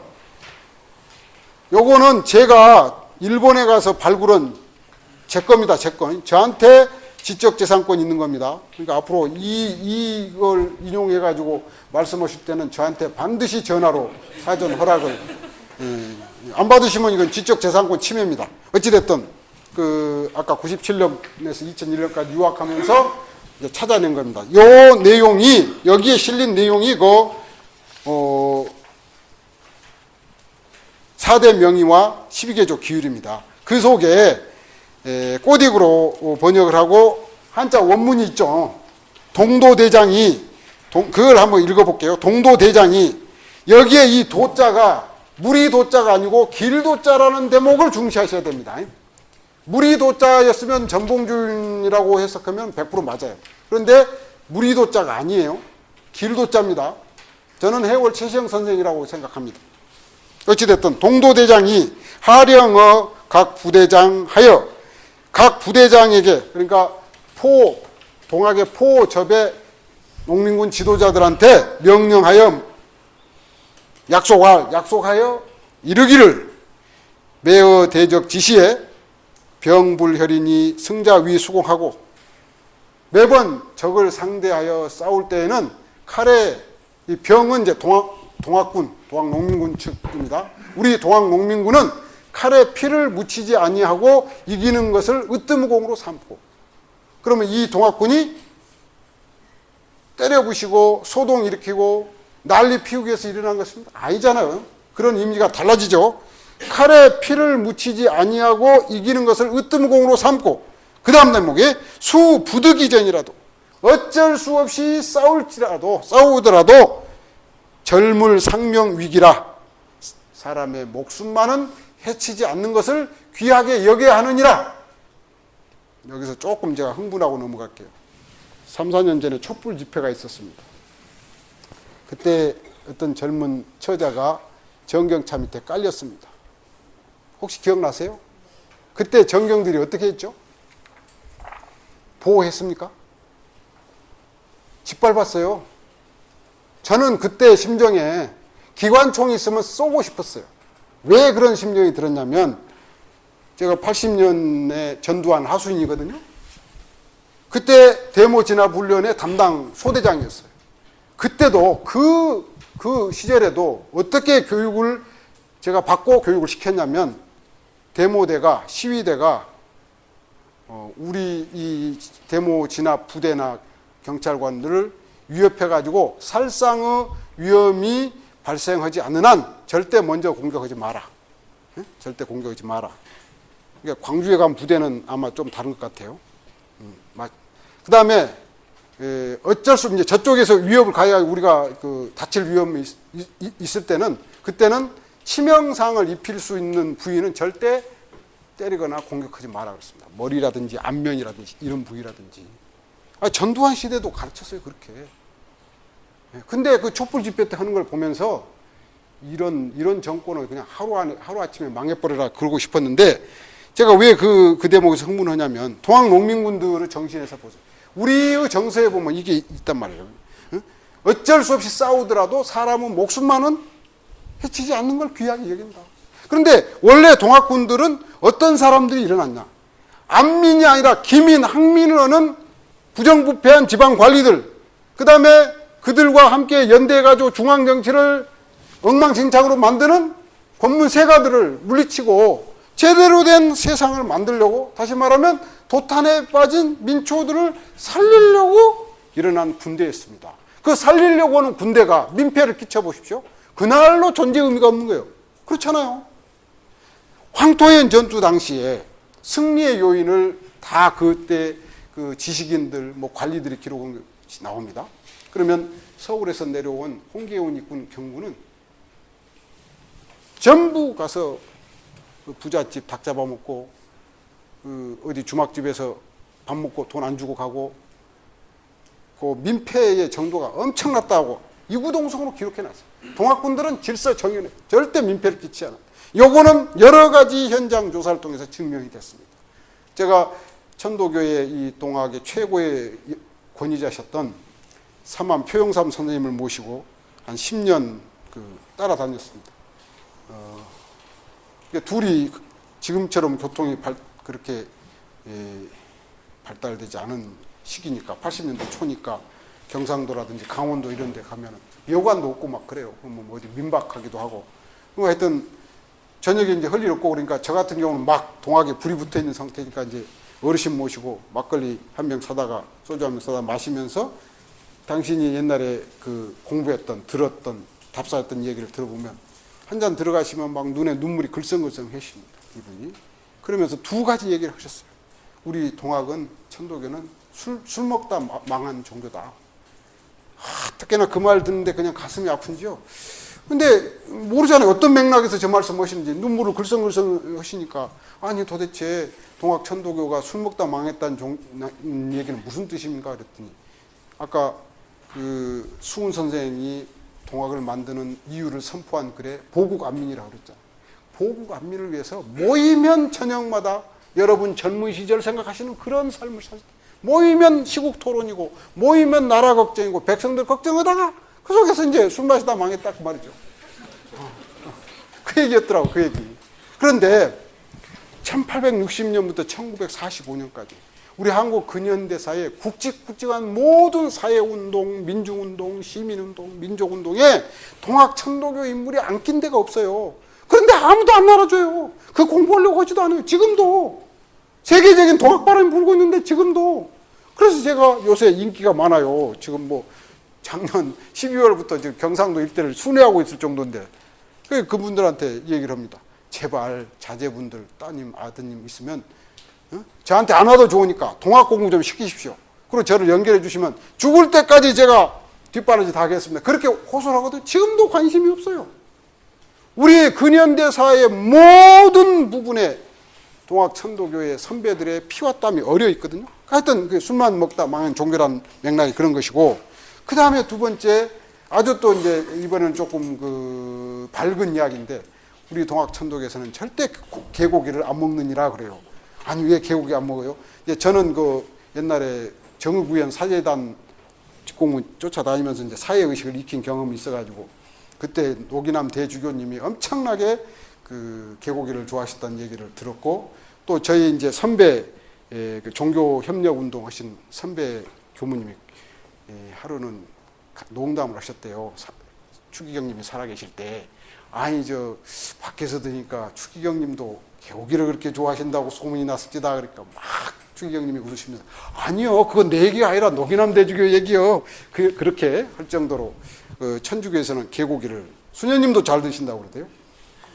그 이유가 있어요. 그런데 동학에서는 안 먹습니다. 천도교에서. 왜냐하면 이 가보년 당시에 전봉준 장군이 터부를 만들었어요. 뭐라고? 자, 음력 3월 21일 날 봉기를 합니다. 4,000명을 이끌고. 그러니까 3월 25일 날 백산으로 와갖고 8,000명이 됩니다. 이 8,000명을 이끌고 4월 27일까지 전라 서남면을 다 휩습니다. 8,000명이 한 달 이상을 돌아다녀 보세요. 제가 군대에서 소대장 하면서 40명 데리고 혹한기 훈련하면서 제일 힘들었던 게 뭐냐? 먹여주고 재워주는 일이었단 말이에요. 군수 문제. 싸우는 건 둘째요. 안 그래요? 영하 25도 이번에 막 괴산도 25도 30도 올라갔다고. 그런 시절에 옛날에 충청북도 보훈에서 혹한기 훈련 한 3일 하다가 아주 작살이 나는 그런 경험이 있어요. 뭐 다 얼어버리니까. 그러니까 40명 데리고 3일 훈련할 때도 엄청나게 힘들더라고요. 그런데 8,000명이 한 35일에서 40일을 휩쓸고 다니면서, 자 그러면 무엇을 먹고 어디서 자고 어디서 싸고 옷은 어떻게 빨고 그랬겠어요. 이게 이해가 안 가잖아요. 그리고 군대 다녀오신 분들 다 알겠지만 군대 가서 기합 받을 때 고참들이 뭐라고 그럽니까? 노래 시키면서 사회에서는 안 그랬는데 군대에서는 왜 그럴까? 군인은 사람이 아니다. 이거 교육시키잖아요. 그러니까 훈련 받고 지나가다 보면 엄청난 에너지 소비가 되니까 옆에 무가 탐스럽게 잘하고 있으면 가요 마음이 막 안 갑니까? 그래 민폐저도 많이 끼쳤거든요. 그런데 8,000명이 그렇게 돌아다닐 때 얼마나 그 통솔이랄까. 더더구나 지금처럼 교육 수준이 높은 것도 아니고. 그러니까 전봉준 장군이 이 통솔하는 방법 중에 하나. 우리 동학 농민군들은 동학 도인들은 개고기 먹으면 절대 도통 못 온다. 아니 그거 싫어합니다. 그래서 지금도 가보년의 그 전통이 하나의 천도교 동학 천도교의 문화로 남아가지고 지금도 그분들은 절대 개고기 안 먹어요. 천주교의 어르신들은 잘 드시는데 어찌됐든 이러한 그 터부를 만들면서까지 민폐를 끼치지 않으려고 엄청나게 노력했어요. 그게 8,000명의 농민군들이 한 달 이상을 전라도를 누비면서 승리를 했던 원동력입니다. 민중의 지지를 획득하는 원동력이 있어요. 이런 얘기를 자료를 통해서 보면 이들이 폭도고 비도고 무슨 못 먹고 못 입고 때려 부시기 위해서 일어난 군대입니까? 아니잖아요. 그 다음 대목에 한번 보세요. 12개조 군율에 기율에 자, 항복하는 자는 사랑으로 대하고 공공한 자는 구제하고 탐관은 쫓아내고 이 동학 도인들이나 동학 농민군들이 제일 싫어한 네 개 부류의 인간이 있어요. 탐관오리, 나라 팔아먹는 외세하고 손잡아가지고 나라 팔아먹는 그런 세력들. 그 다음에 부모에게 효도하지 않는 놈들. 또 하나가 그러니까 탐관은 쫓아내고 중간에 군수나 이런 밑에서 농간 부려가지고 하는 향리 이런 네 개의 부류를 빼놓고 전부 다 먹여주고 살려주고 약 주고 도와주고 도망가면 쫓지 않고 이런 군대예요. 그러면 저희들이 그 대학교 막 들어갔을 때 유행했던 책 중에 하나가 모택동령구라는 책입니다. 김준엽 선생님이 쓰신. 혹시 기억나세요? 모택동령구. 모택동 전법이 16자 전법이라고 그랬잖아요. 쫓아오면 도망가고 뭐 이런 거 있잖아요. 제가 대학교 1학년 들어가지고 저도 모택동령구 읽었는데 그때 이제 어떤 내용이 기억이 나냐면 모택동 교시 중에 하나가 네가 어디를 행군해서 지나가다가 어느 집에 들려서 물 한 모금을 얻어 먹었으면 반드시 어떻게 하라고 그랬죠? 마당을 한번 쓸어주고 나오든지 우란바켓을 길러다 주고 나오든지 그래라. 그게 결국은 대장정의 승리의 원동력이었다라는 얘기를 대학교 1학년 때 들은 기억이 납니다. 왜 모택동만 그렇게 자랑스럽냐 이 말이에요. 우리도 모택동, 한국의 모택동 여기 계시다고요. 우리 동학군들이 그런 전법을 했어요. 이랬기 때문에 사실은 이 40일 동안의 승리에 힘이 된 거죠. 최근에 요 대목은 이제 나중에 기회가 되면 다시 하기로 하는데 최근에 약 15년 동안에 제가 했던 것 중에 하나가 그 동학군들을 탄압했던 일본군 후비보병 제19대 대장 미나미 고시로라는 대대장의 후손을 찾아내가지고 그 후손이 가보년 혁명 당시에 우리 동학군들에게서 한국에서 뺏어서 압수해서 간 문서를 찾아냈어요. 그것이 35건이 됩니다. 그 내용들을 지금 정읍에 가면 황토영 기념관에서 아마 2월 말까지는 전시를 할 겁니다. 작년 12월 말까지가 기간인데 올해 특별 전시가 시작되기 전까지는 철거하지 말라고 당부를 드려가지고 혹시 시간이 되시면 정읍 기념관에 가서 특별 전시실에서 보실 수가 있을 건데 거기에 그 35건의 문서 중에 어떤 문서를 제가 찾아냈냐면 가보년의 동학농민군을 뒤에서 도운 전직, 현직 관리, 양반, 부자의 명단을 찾아냈습니다. 1m 30cm 되고 길이가 폭이 한 35cm. 거기에 한 10여 명의 그 명단이 나오는데 가장 극적인 인물로 나오는 그 관리가, 현직 관리가 여산부사 유재관이라는 인물이 나와요. 여산부사 유재관의 죄상은 얼마나 무거웠던지 별지로 따로 또 돼 있더라고요. 한 10명 두루마리로 하나 속에도 포함되어 있고 따로 되어 있어요. 그 내용은 황토현에 가시면 보실 수가 있어요. 그 유재관이 어떤 일을 했냐면 세금을 500석을 걷어가지고 300석을 동학군한테 보내고 집신 3,000켤레를 삼아서 제공을 하고 전봉준을 포함한 동학군 지도부가 여산을 지나갈 때 소를 7마리를 잡아서 걸게 대접했다 이렇게 나옵니다. 그걸 발견하고 나서 제가 많이 울었어요. 왜 울었냐면 참 외로웠거든요. 제가 동학연구하면서 이게 이 300만이 일어났으면 이거 보통 일이 아닌데 왜 지금까지도 못 먹고 못 입고 못 배운 놈들이 아무 개념도 없고 철학도 없고 방향도 없이 일으키다가 쫄딱 망한 것처럼 사람들이 이해를 할까? 정말 그 가보년에 그들이 그렇게 외롭게 싸웠을까? 그게 참 수수께끼했거든요. 그런데 그 동학군들이 가보년 1월 고부봉기부터 시작해가지고 대둔산에서 또 요 충청북도 음성에서 해월 선생님 마지막 패배를 하시는데 그러면 한 1년 3개월 돼요. 200~300만 명이 1년 3개월을 무장투쟁을 하면서 엄청난 저항을 할 때 이건 결코 동학군 스스로의 자신들만의 역량은 아닐 텐데 왜 이럴까? 그게 늘 수수께끼했단 말이에요. 왜 외로웠을까? 그 당시에 뜻있는 지식인들, 그 당시에 노블레스 오블주는 없었을까? 지배층 중에도 정말 시대의 변화를 외세의 그런 상황을 직시하면서 어떻게 손잡으려고 했던 사람 없었을까? 지방에 뜻있는 부자들, 지식인들은 전부 다 손 놓고 기다리고 있었을까? 이게 늘 수수께끼였어요. 그래서 참 외로웠거든요. 왜 이런가? 이게 무슨 프롤레타리아 혁명식으로 말이에요. 하여튼 가난한 자들의 어떤 무슨 그런 폭동 이런 이미지로만 남아있는 이것이 늘 수수께끼였는데 그 미나미 문서 속에서 뜻있는 양반, 지식인, 전직관리, 현직관리, 부자들이 몰래 동학군을 도왔다는 사실을 원문서대로 발견한 순간에 막 가슴 속에서 치밀어 1년 이상의 수백만 명이 싸울 수 있던 그 저력 그 바탕에는 그 시기에 우리 한국적인 노블레스 오블리주들이 목숨을 걸고 뒷바라지해준 그것 때문에 이게 가능했구나. 8,000명의 농민군이 한 달 이상을 전라도를 휩쓸고 지나갈 때 누가 식량을 댔는가 봤더니 그 뜻있는 양반, 부자, 지식인들, 현직관리, 전직관리들이 됐더라고. 장성에 가보니까 지금 그 기록이 남아 있습니다. 봉남일기라는 기록이 남아 있고 번역도 돼 있어요. 변씨 집안이 변씨 양반가인데 변씨 양반가에서 가보면 1년 내내 한 일이 나주와 장성간을 오가는 수백 명의 농민군들을 위해서 날마다 밥에 다치는 일이었어요. 그게 남아있더라고요. 왜 그랬는가?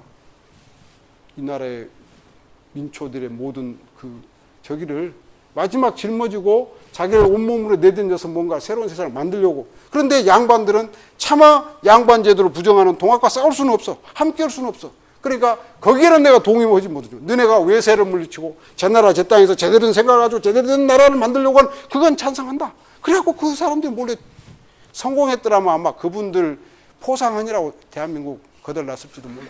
실패했을 게 망정이다. 아니 그 기록이 미나미 고시로의 문서에서 발견됐더라고요. 그래서 딱 결론을 내렸어요. 동학혁명 이건 계급혁명이 아니다. 절대 계급혁명이 아니다. 전 민족혁명이고 전 민초들의 혁명이다. 그리고 거기에 결코 보수적인 양반들이 손 놓고 있었던 게 아니에요. 그 속에 뜻있는 사람들이, 뜻있는 지식인들, 뜻있는 관리들이, 뜻있는 부자들이 전부 함께 마음을 모았다. 이게 실패 때문에 다 숨어버린 거다. 그게 증명이 되더라고. 자, 이렇게 놓고 볼 때 이 동학혁명이 왜 그 말을 쓸 때는 은근히 이렇게 무슨 계급적인 의미로 이해해야 됩니까? 이렇게 기록이 나오는데, 실제로 나오는데, 이런 이제 성과를 이제 지금 냈습니다. 이 얘기를 하다 보니까, 정신없이 그냥 2시간이 왔으니까요. 저는 오늘 안 갑니다. 그러니까 밤새워 할 요의가 있으니까 일단 쉬실까요? 아니면 일문일답으로 들어가면서 계속 할까요? 여러분. 아니, 그래도 또 화장실도 다녀오셔야 되고. 그러니까 한 5분 쉬었다가, 몇 시까지 하면은 될 것 같습니까? 제 마음은 뭐 한 11시까지도 괜찮은데. 네, 하여튼 5분 쉬었다가 제 입으로 들어가도록 하겠습니다. 궁금하신 것 중심으로 물어보실 준비를 해주시기 바랍니다. 이제 제 얘기는 뭐 이 정도로 우선 일종의 그 문제 제기랄까, 관심 촉발이랄까 그런 차원의 얘기로 우선 해놓으시고, 이야기를 들으시면서 궁금한 내용이라든지 또 평소에 궁금하신 내용이라든지 뭐든지 이렇게 질문을 해주시면 답을 하는 형식으로 조금 더 한 30분만 더 말씀 올리겠습니다.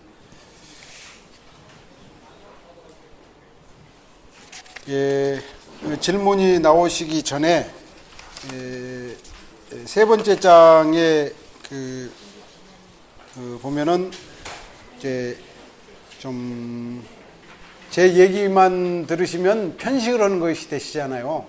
그리고 제 얘기만 듣다 보면 과연 저게 진짜일까, 객관성이 있을까, 사실일까 그런 생각도 들을 수도 있으니까 골고루 드시라고 지금까지 이 동학 사상이나 동학 철학 또 동학 혁명에 관해서 비교적 바람직한 또는 제대로 된 문제의식을 가지고 고민하셨던 분들이 선배들이 몇 분 계십니다. 그걸 조금 언급을 했어요. 우선 이제 윤노빈 선생님의 신생철학을 꼭 보셔야, 이제 공부하실 분들은 윤노빈 선생님 북으로 가셨죠. 북으로 가신 철학자신데 이분이 쓰신 이제 신생철학이 결국은 그 핵심이 동학의 세계적 차원에서의 조명입니다. 그걸 참고를 하시면 좋겠고, 그 둘째 줄의 이름은 제가 좀 들기가 거북하니까 넘어가고, 세 번째는 이제 표영삼 선생님의 동학 1, 2 책이 있습니다. 이것도 아주 대단히 평생을 발로 전곡을 누비에 서서 쓰신 책이기 때문에 아주 대단한 업적으로 봐집니다. 표영삼 선생님의 동학 1, 2가 있고요. 그 다음에 이제 도올 김용옥 선생이 당신이 약속을 했는데 지금 지키질 않고 있어요. 그 동경대전을 정말 베스트셀러가 될 정도로 번역을 해보겠다고 약속을 지금 10여 년 전에 하셨는데 서론만 쓰고 말았습니다. 그 서론만 쓰고 만 게 도올 심득 동경대전이라는 것이 있습니다. 그 도올 심득 동경대전에 제일 높이 살만한 대목은 수훈 선생의 학문적 배경이 결코 당대 그 어떤 지식인에게 못지않을 만큼 대단한 배경을 갖고 있다는 것을 사료를 전부 찾아내가지고 밝혀놓은 겁니다. 오늘 이 자리에서 이제 한마디로 말씀을 드리면 수훈 최재우 선생의 동학은 결코 이단의 사상이 아닙니다. 하늘에서 떨어진 사상이 아닙니다. 퇴계학의 최고봉입니다. 여기에 이제 유교 학자들이 있으면 당장 와서 책상을 칠판인데, 최근에 저하고 함께 공부를 했던 몇몇 유교 연구의 젊은 친구들하고 대화를 하면서 제가 이렇게 얘기를 했어요. 퇴계학의 가장 좌파적인, 좌라고 하는 게 나쁜 의미의 좌가 아닙니다. 가장 진보적인, 퇴계 이황 선생님의 학문의 가장 진보적인 쪽에 최선두에 나가 있는 사상이 수훈 최재우 선생의 동학이다라고 나는 30년 공부를 하면서 결론을 내렸다, 이 얘기를 했더니 해강 최양기의 기학을 연구한 지금 한국학중앙연구원의 권호영이라는 저 1년 선배도 자기도 그렇게 생각한다라고 결론을 내렸어요. 둘이 서로 얼굴을 보고 놀랬습니다. 저는 이제 완전히 뭐 동쪽에서 연구를 했다면 그 권호영이라는 선배는 서쪽에서 연구를 했는데 30년이 지난 이후에 공통적인 문제의식이 퇴계학의 가장 진보적인 결정체로 등장한 게 동학이다. 이렇게 지금 얘기가 되고 있어요.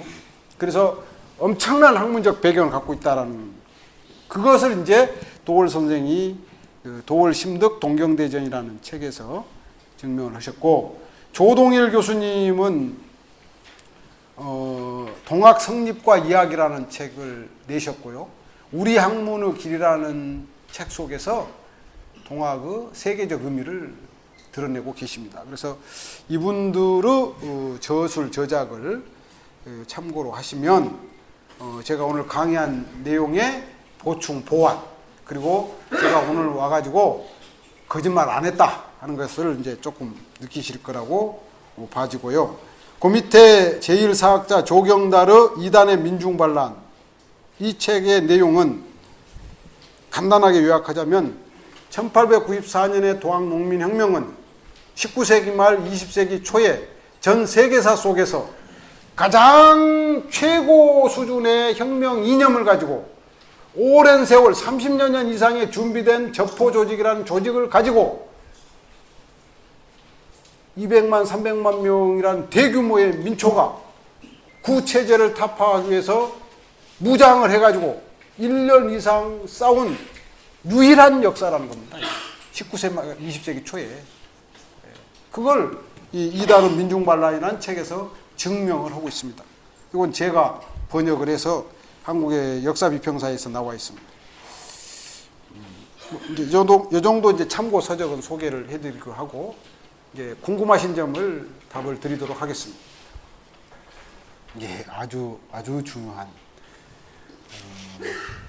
1860년 음력 4월 5일에 이제 하늘님과의 문답을 통해서 하늘님으로부터 가르침을 받았다 이렇게 이제 기록이 되어 있습니다. 제가 이제 동학 공부를 계속 하면서 한 10년 전부터 이제 걸렸던 것이 머리로만, 이론으로만, 문자로만 한다는 생각을 했어요. 그래서 2006년에 수훈 선생 당대 때 수련했던 수련 방법으로 나도 동학에서 수훈 선생이 했던 체험이 가능한지, 그걸 이제 강령 체험이라고 그러거든요. 일종의 신비 체험입니다. 그걸 한번 뭐 되든 안 되든 나도 한번 수련을 해보겠다 그래가지고, 근데 혼자 수도원에 가기가 참 겁나더라고요. 그래서 가장 그런 것에 대해서 무시해왔던 전라남도 광주의 골수 좌파들 후배들한테 야 우리 한번 가보자. 그랬더니 의외로 14명이 함께 가자고 그랬어요. 그때 이제 부산 한살림에서도 한 두세 분이 참석을 했고, 강화도에 혹시 아실지 모르겠는데 그 황선진 선배라고 들어보셨어요? 황선진 선배하고 부산 한살림에 몇 사람하고 주로 이제 광주 멤버가 한 10명, 그래서 저 포함해서 15명이 2006년에 경기도 가평에 있는 천도교 화학산 수도원에 들어가지고 아까 제가 우했던 그 시천주 주화정 영세불문 만산지 주문 수련을 일주일을 했어요. 그런데 조금 전에 소개해드린 그 조경달 선생이 그런 체험이라고 하는 거 이런 거는 이지적이고 논리적이고 먹물들은 참 하기가 어렵다. 신비체험이라는 게 뭐 그런 얘기도 하고 그래요. 그러니까 그러기로 하면 제가 참 먹물 중에 먹물이잖아요. 그러니까 나는 아마 힘들 거다 이제 뭐 이런 생각도 좀 갖고 들어갔단 말이죠. 근데 나흘 만에 강령이 왔어요. 그 강령을 하고 나서 제가 제일 먼저 했던 행동이 그 같이 수련하는, 그때 이제 우리 동지들 15명하고 또 다른 천도교 신자들 부산에서 오신 분 한 40명이 함께 수련했는데, 제일 먼저 그 강령 체험을 하고 나서 한 일이 그분들 앞에서 과거에 제가 잘못했던 것을 대성통곡을 하면서 참여하면서 절했던 거예요.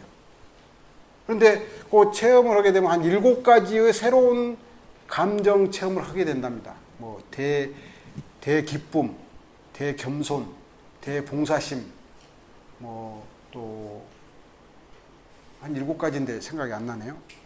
그런데 저만 그렇게 한 게 아니라 나머지 15명 중에 한 13명이 그 체험을 다 했어요. 체험 오고 나서 광주 지금 광산구 보건소의 소장으로 있는 박요섭이라고 한 친구는 천도교 신자가 됐어요. 그 박요섭 소장이 집에 가서 제일 먼저 한 일이 그 부인이 광주 항쟁 때 그 학생들 수습위원으로 하시다가 고초를 겪으셨던 그 명록은, 광주 기독교 운동에 아주 존경받는 그런 명동은 교수님의 따님이에요. 박요섭 소장의 따님. 딱 수련하고 내려가서 한 일이 그 따님을 앉혀놓고 울면서 잘못했다고 절했답니다. 그러니까 아이 자기 남편이 어느 날부터 박명수 따라다니더니 이제 드디어 천도교 가서 미쳐서 왔다라고 이제 생각할 정도로 뜬금없는 저기를 한 거예요. 그러니까 믿을 수가 없죠. 그런데 그런 자세가 쭉 일관이 되더라는 거예요. 그러니까 그 다음에는 아들 둘을 데리고 그 따님 넷이 들어갔어요. 그 집안은 지금 어떻게 변화가 됐냐면 광주에 천도교 교구를 새로 만들어 버렸어요.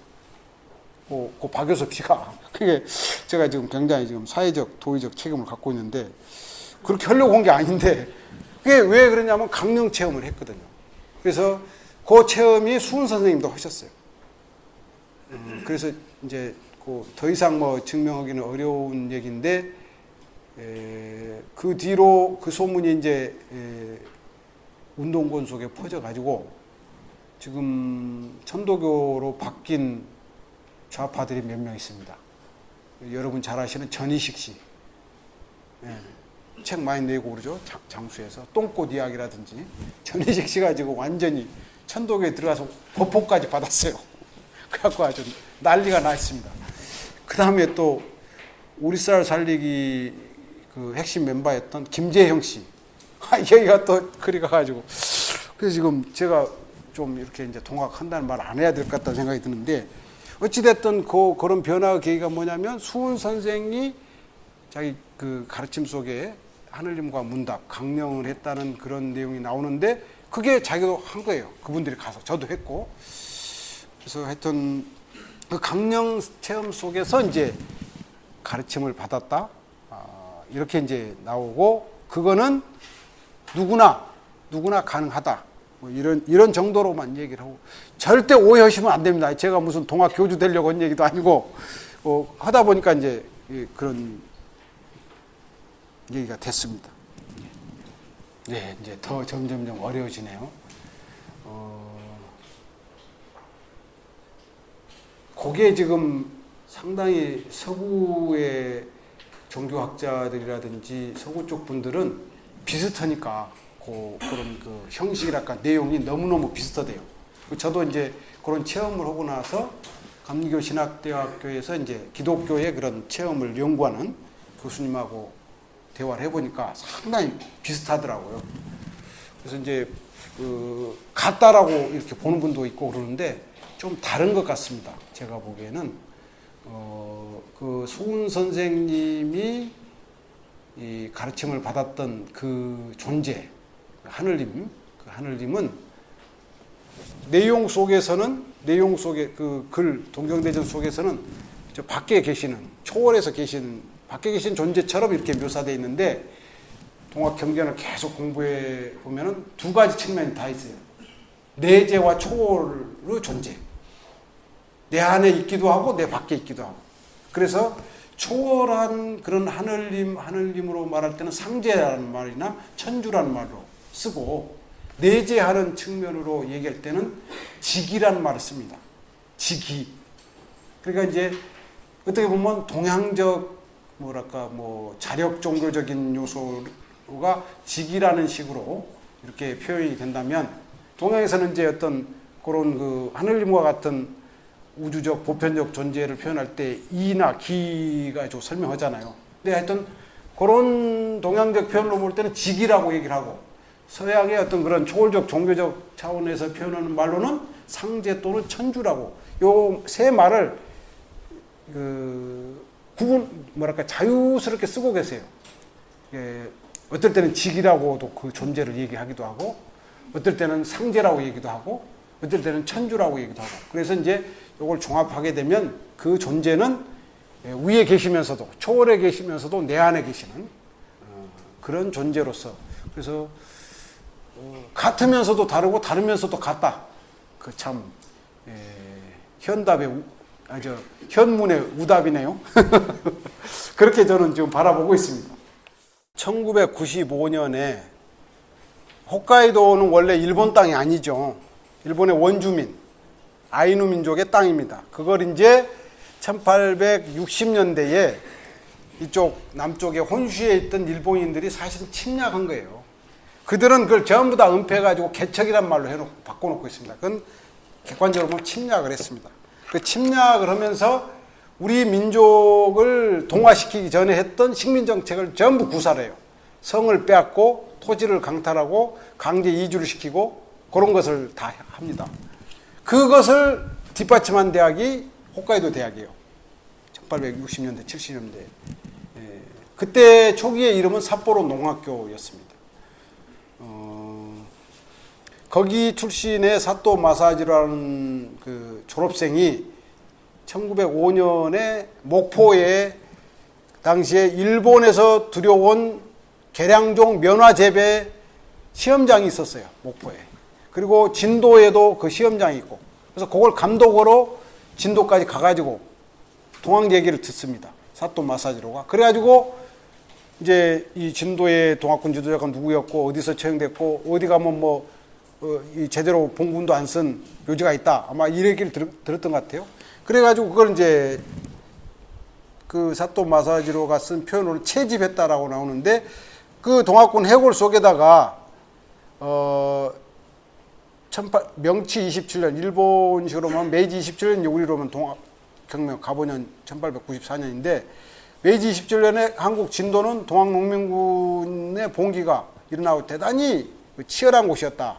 그런데 마지막에 수백 명이 처형당해 가지고 그 시체가 길에 가로놓여 있었다. 수백 구가. 이 해골은 그 지도자 중에 하나다라고 해골 속에다가 사토 마사지로가 자기 이름으로 그런 식으로 육하원칙으로 문서를 써놨어요. 그게 이제 아이누 민족 운동이 현재는 자치를 요구하는 정도 수준이지만 지금도 계속되고 있습니다. 투쟁을 하고 있어요. 이 홋카이도 대학이 우리 해골을 가져가기 전에 어떤 짓을 했냐면 아이누 민족은 묘를 쓰고 나서 찾아가지를 않는답니다. 예, 그 문화가 아이누 민족의 문화가 묘를 한번 써놓고 묻어놓고는 찾아가지를 않는데요. 그리고 또 하나는 묘를 쓸 때 여러 가지 부장품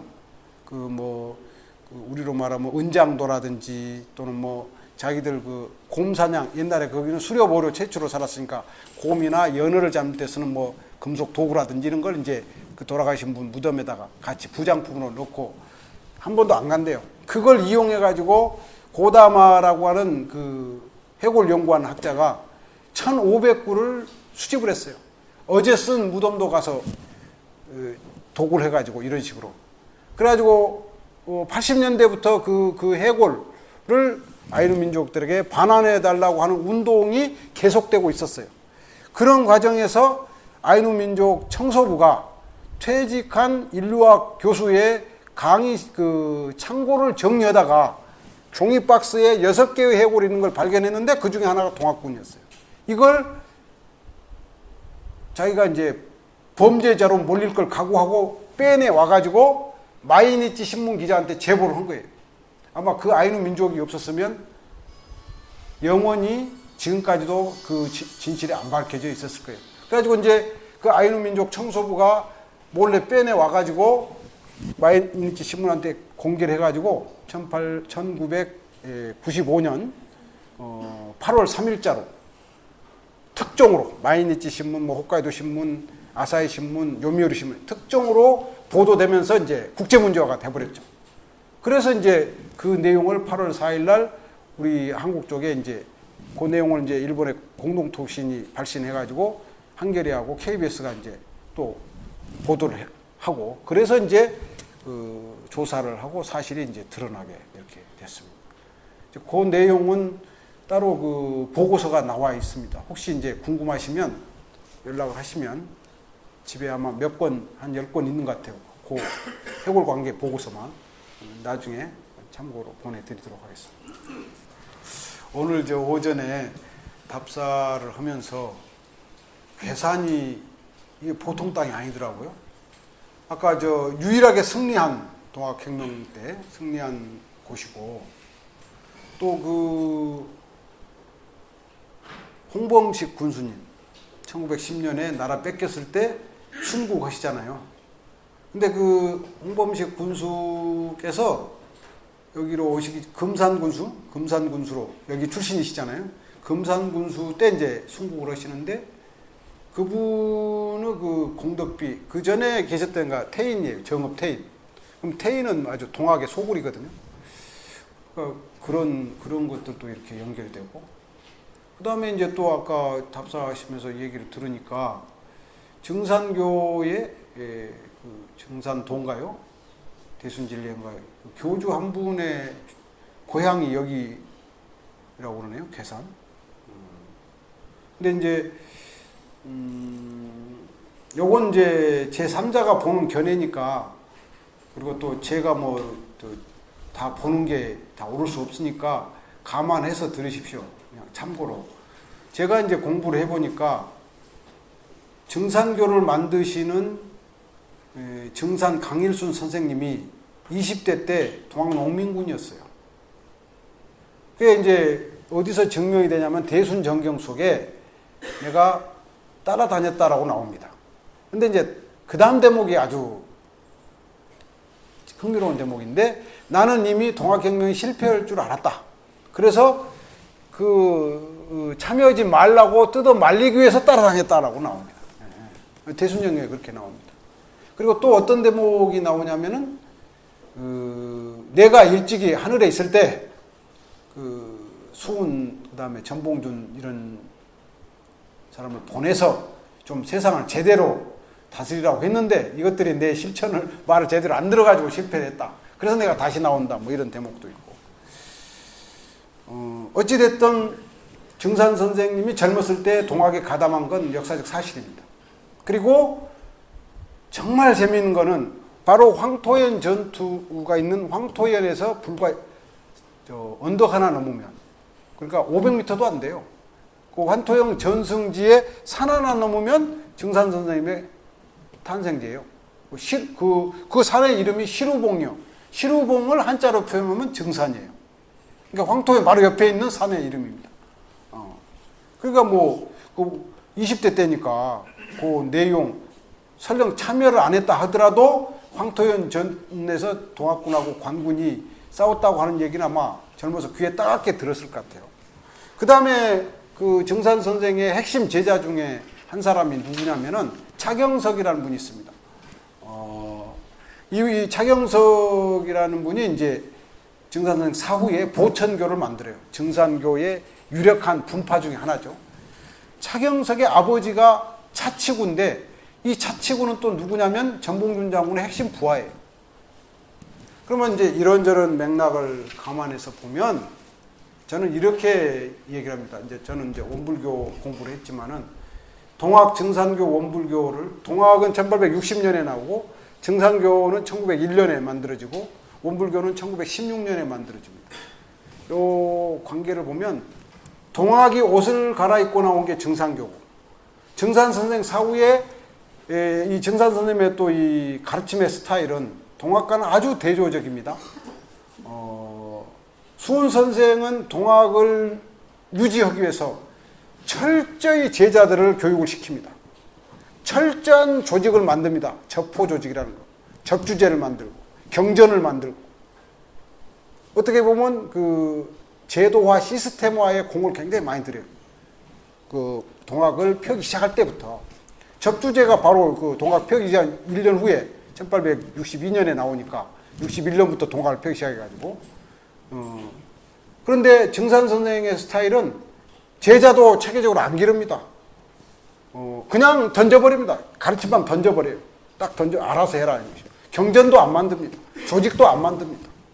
의례도 대단히 민중적 의례입니다. 요즘으로 말하면 아주 혹평하는 사람은 푸닥거리 같은 그런 의식입니다. 동학에는 그 뭐 입도식, 뭐 포덕식 해가지고 의식이 아주 그 유교에서 정한 것처럼 아주 체계화되어 있는데, 그러니까 동학의 특징은 굉장히 제도화, 시스템화를 치중했다면 증산 선생의 스타일은 완전히 탈 시스템화, 탈 제도화예요. 이렇게 안 만들어요. 던져놓고 가시는 스타일입니다. 그런 것들도 보면은 아니다, 그렇다. 동학이 그걸로 해서 완전 쫄딱 망하거든요. 제도화로.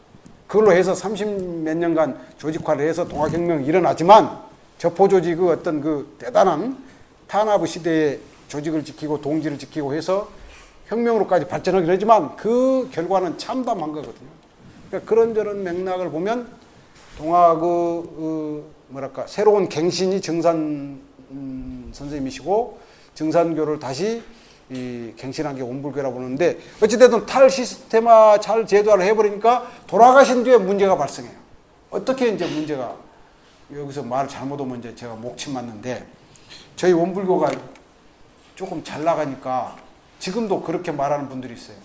그 당시에 정산 선생님께서 베고 주무시던 목침을 원불교에서 가져가 가지고 그걸 원광대 만들 때에 써 가지고 지금 원광대가 저렇게 잘 나간다. 아니 이건 공공연하게 그쪽에서 하는 얘기입니다. 그리고 초기에 그런 연결 고리 같은 게 좀 보여요. 정산 선생님의 따님 강수님이라는 분이 있는데 그리고 이제 아까 제자의 그 차경석이 있고 또 조철재라는 분이 있고 여러 분들이 있는데 이분들이 다 어떤 분은 그 시신에서 치아, 이빨이 하나 떨어져 나온 걸 가져가서 이게 이제 도통을 상징하는 거다. 그래가지고 한파 차리고 어떤 체광권을 갖다가 하기도 하고 막 이런 식으로 분파가 난립이 돼요.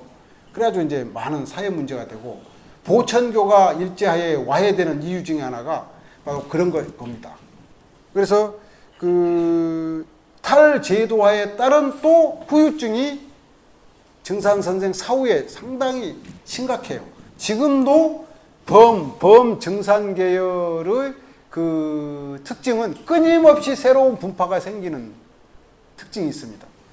그런데 원불교는 지금 100년이 다 됐는데 분파가 없잖아요. 다시 그러니까 동학의 제도화에 따른 문제점, 정산의 탈제도에 따른 문제점을 어떻게 보면 정반합식으로 이어봤다 그럴까? 뭐 이런 그런 느낌도 들어요. 어찌됐든 간에 그 세 종교는 사실은 가장 밑바닥을 흐르는 그 밑바닥에는 공통된 사상이 있습니다. 한 세 가지만 말씀드리면 모두 다 세 종교 모두 후천 시대의 주역은 여성이다. 동학도 마찬가지고 정산교도 마찬가지고 원불교도 마찬가지고. 정산교에서는 정산 선생님이 돌아가기 전에 내 대권을 다 준다 그래가지고 자기 부인 고수부 고팔례 부인한테 다 계승하고 돌아가셔 버렸잖아요. 우리나라에서 여성 교주가 나온 게 지금 유일하게 정산교뿐입니다. 고수부. 몇 년 전에 고향 킨텍스인가 거기서 세계 생명문화 포럼 오면서 대권 이양 의식을 재현한 적이 있어요. 그때 막 여성 운동가들한테 비웃음을 샀는데 어찌됐든 그렇게 여성 그러니까 요즘으로 말하면 한국적 페미니즘 동학도 정산교도 아까 이제 해월 선생님이 그 내수문을 제정했다는 거 얘기했잖아요. 원불교 경우도 정식으로 그 개교하기 전에 1920년에 교법을 교리 경전을 짤 때 4개의 그 사회개혁 강령을 정하는데 첫 번째가 남녀 권리 동의를 포함합니다. 오늘날 지금 원불교는 저처럼 남자 교역자보다 여성 교역자가 더 많아요. 그리고 최고 의사 결정도 남녀 동수로 합니다. 수의단회라고. 그런 것들이 다 그 동학 정산교 원불교로 이어지는 한국적 페미니즘의 최고 봉들입니다. 그런데 이걸 한국의 여성학자들이 특히 모모 여자대학교 출신의 서구적 이론하는 사람들이 하나도 주목 안 하고 있다는 게 이제 문제가 있습니다. 모모 여자대학교입니다. 네, 분명히 제가 모모라고 그랬습니다. 그 다음에 그 세 종교의 특징이 개벽입니다. 개벽. 개벽은 주역에 처음 등장합니다. 또 사기에도 나옵니다. 중국의 사기에도. 그러면 그 중국의 고전에서 등장하는 개벽의 의미는 물리적 개벽입니다. 천지창조입니다. 천계지벽입니다. 이것을 수훈, 정산, 소태산 이분들은 문명 개벽으로 바꿉니다. 네. 물리적 의미의 개벽이 아니라 문명 개벽입니다. 그러니까 요걸 이제 제가 우리 한살림 운동을 하고 모심 연구소 이사장을 하니까 그 개벽의 의미를 한살림적으로 우리 연구소적으로 입장으로 바꿔서 표현한다면 생명의 세계관에 바탕한 새로운 생활 양식의 창조. 요게 동학 정산교 원불교가 강조했던 개벽의 진정한 의미입니다. 물리적 개벽이 아니에요. 차원 변화죠. 정신의 차원 변화, 삶의 생활의 우리의 모든 생활 양식의 차원 변화로서 의미로서 개벽을 얘기하는데 이 개벽을 가지고 2009년에 일본에서 여기에 소개한 그 세계적인 학문 운동 단체 교토 포럼에서 한중일 3국의 대가들이 다 모여가지고 2박 3일 동안 3일 동안 아주 그 박이 터지게 토론을 했는데 결론이 어떻게 나왔냐? 중국에도 개벽이 있고 일본에도 개벽이 있는데 전부 다 물리적 개벽만 얘기하고 있어요. 문명 개벽을 새롭게 넣어가지고 해석한 데는 우리나라밖에 없어요.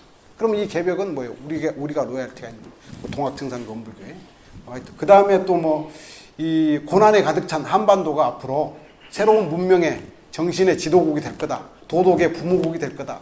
그러니까 무슨 경제력으로 무슨 정치력으로 무슨 군사력으로가 아니라 문화, 정신, 사상, 철학 어떻게 보면 세계관 이런 걸로 앞으로 이 조선 땅이 세계의 정신의 뭐 부모국, 도덕의 부모국이 될 거라고 하는 그런 것들 또 강조하는 것도 새 종교의 특징이라고 이렇게 말할 수가 있습니다.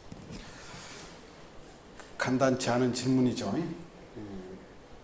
우선 이제 현문에 대한 오답의 첫 번째가 동양에는 전통적으로 그 육식갑자 속에 갑이 들어가는 해에 새천지가 새로운 어떤 시대가 새로운 역사가 새로운 차원의 어떤 것이 열릴 거다라는 그런 이 동양적 종말 사상이 쭉 내려옵니다. 그래서 동학 같은 경우는 상원갑, 하원갑이라는 표현을 씁니다. 과거 이제 다른 말로 말하면 하원갑은 낡은 시대고 상원갑은 도래월 밝은 시대. 그래서 하원갑 시대는 버리고 청산하고 극복해야 될 시대고 상원갑 시대는 우리가 만들어가고 가꾸고 키워가야 할 그런 시대인데 역시 동학 속에서도 그 갑을 통해서 새로운 시대를 이렇게 전망을 하고 있고 이제 어떤 기록에 따르면 수훈 선생이 갑자년에 수훈 선생 살아계실 때 갑자는 1864년입니다. 예, 새로운 시대가 올 거다라는 것을 외치다가 요즘으로 하면 혹세무민한다라는 제목으로 처형됐다 이런 기록도 있습니다. 그러니까 하여튼 동학이 새 시대에 대한 전망 또 민초들의 어떤 그런 새로운 시대에 대한 열망을 뭐 그 시대로 말하면 가장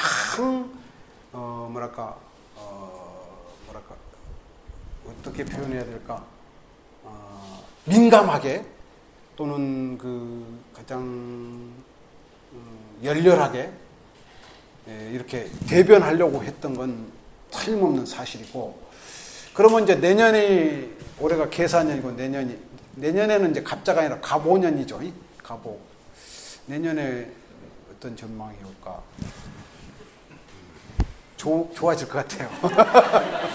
아니 이거 웃으실 일 아니고 제가 이제 한마디만 드리고 마무리할게요. 그 대선 결과 마치고 한 달간을 이제 칩거렸어요. 아무도 안 만나고 아무데도 안 나가고 마누라도 안 쳐다보고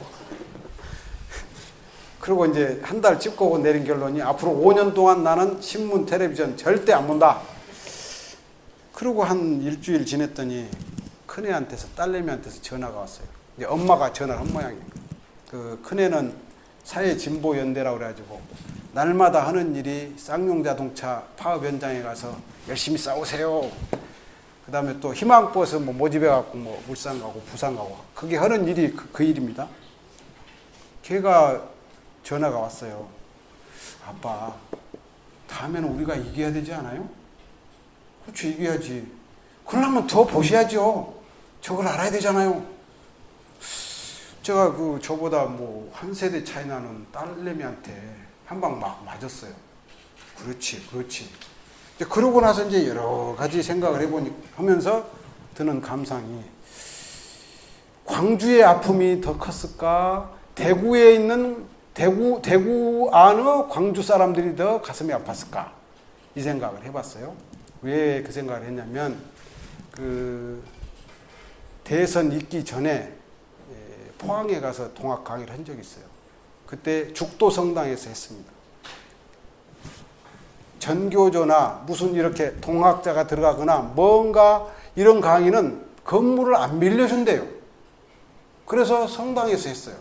그 얘기를 딱 들으면서 아, 여기는 전라도 땅이 아니구나, 광주가 아니구나 라는 걸 실감을 했는데, 그래서 그 대선 결과를 받아들이면서 아, 대구 안의 광주 사람들, 포항 안의 광주 사람들이 훨씬 더 나보다 더 힘들겠구나, 그 생각을 하니까 용기가 생기더라고요.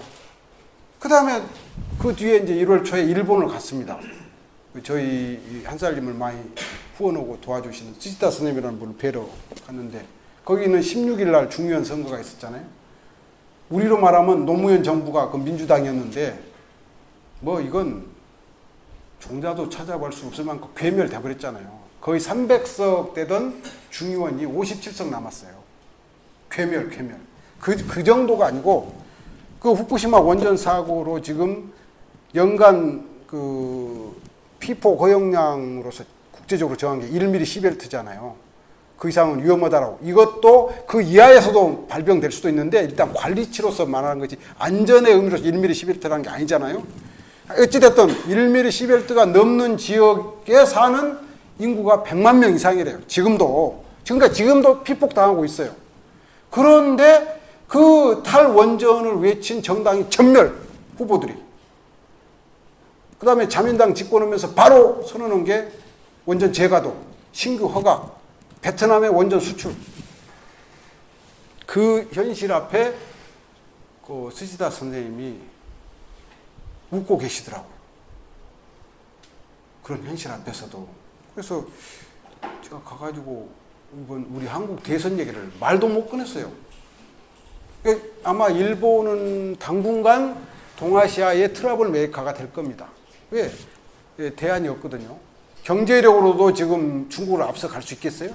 그럼 이제 방법은 옛날 식민지 때처럼 식민지 만드는 건데, 지금 그런 시대도 아니고, 그 다음에 한국이 옛날처럼 그렇게 만만하게 당하겠어요? 저도 이제 일본이 쳐들어오면 이제 의병 조직해가지고 싸울 판인데, 아니잖아요. 그리고 국제적으로도 아니잖아요. 그리고 미국이 또 가만히 있지도 않을 겁니다. 미국이 제일 걱정하는 나라가 사실은 일본입니다. 그건 아시아든 북한보다도 오히려 일본입니다. 이런 상황들이 있는데, 그런데 하여튼 그런 여러 가지 절망적 현실 속에서 일본의 이제 아베 정권은 계속 이슈를 만들어 갈 거예요. 자기네 그 표를 결집하기 위해. 그게 뭐냐면 한방 터지기를 기대하는 거예요. 독도 발언에 대해서 우리가 뭐라고 얘기를 했냐. 딱 나온 반응이 음모설. 일본이 가려울 때 그걸 딱 눈치챈 영명하신 각하께서 딱 뺨을 때려줘가지고 완전히 돌아서 버렸잖아요. 일본 여론이. 그걸로 독도 발언으로 인해서. 뭐 이런 등등의 여러 가지 현실이 있는데, 그런 암울한 현실 속에서도 전혀 이렇게 절망하지 않으시고 웃으시더라고요.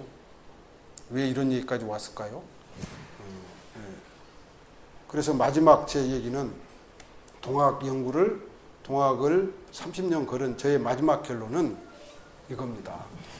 여러분들께 드리고 싶은 말씀은, 저도 그렇게 살고 싶고 99%의 절망의 현실과 사회 속에서도 1%의 희망만 있다면, 이건 제 얘기가 아니에요. 제가 데모해가지고 취직도 못하고 어디 갈 데도 없고 그렇게 뱅뱅뱅 돌 때 무의당 장인순 선생님이 저한테 나는 하나 쳐주시면서 저한테 해주신 말씀이에요.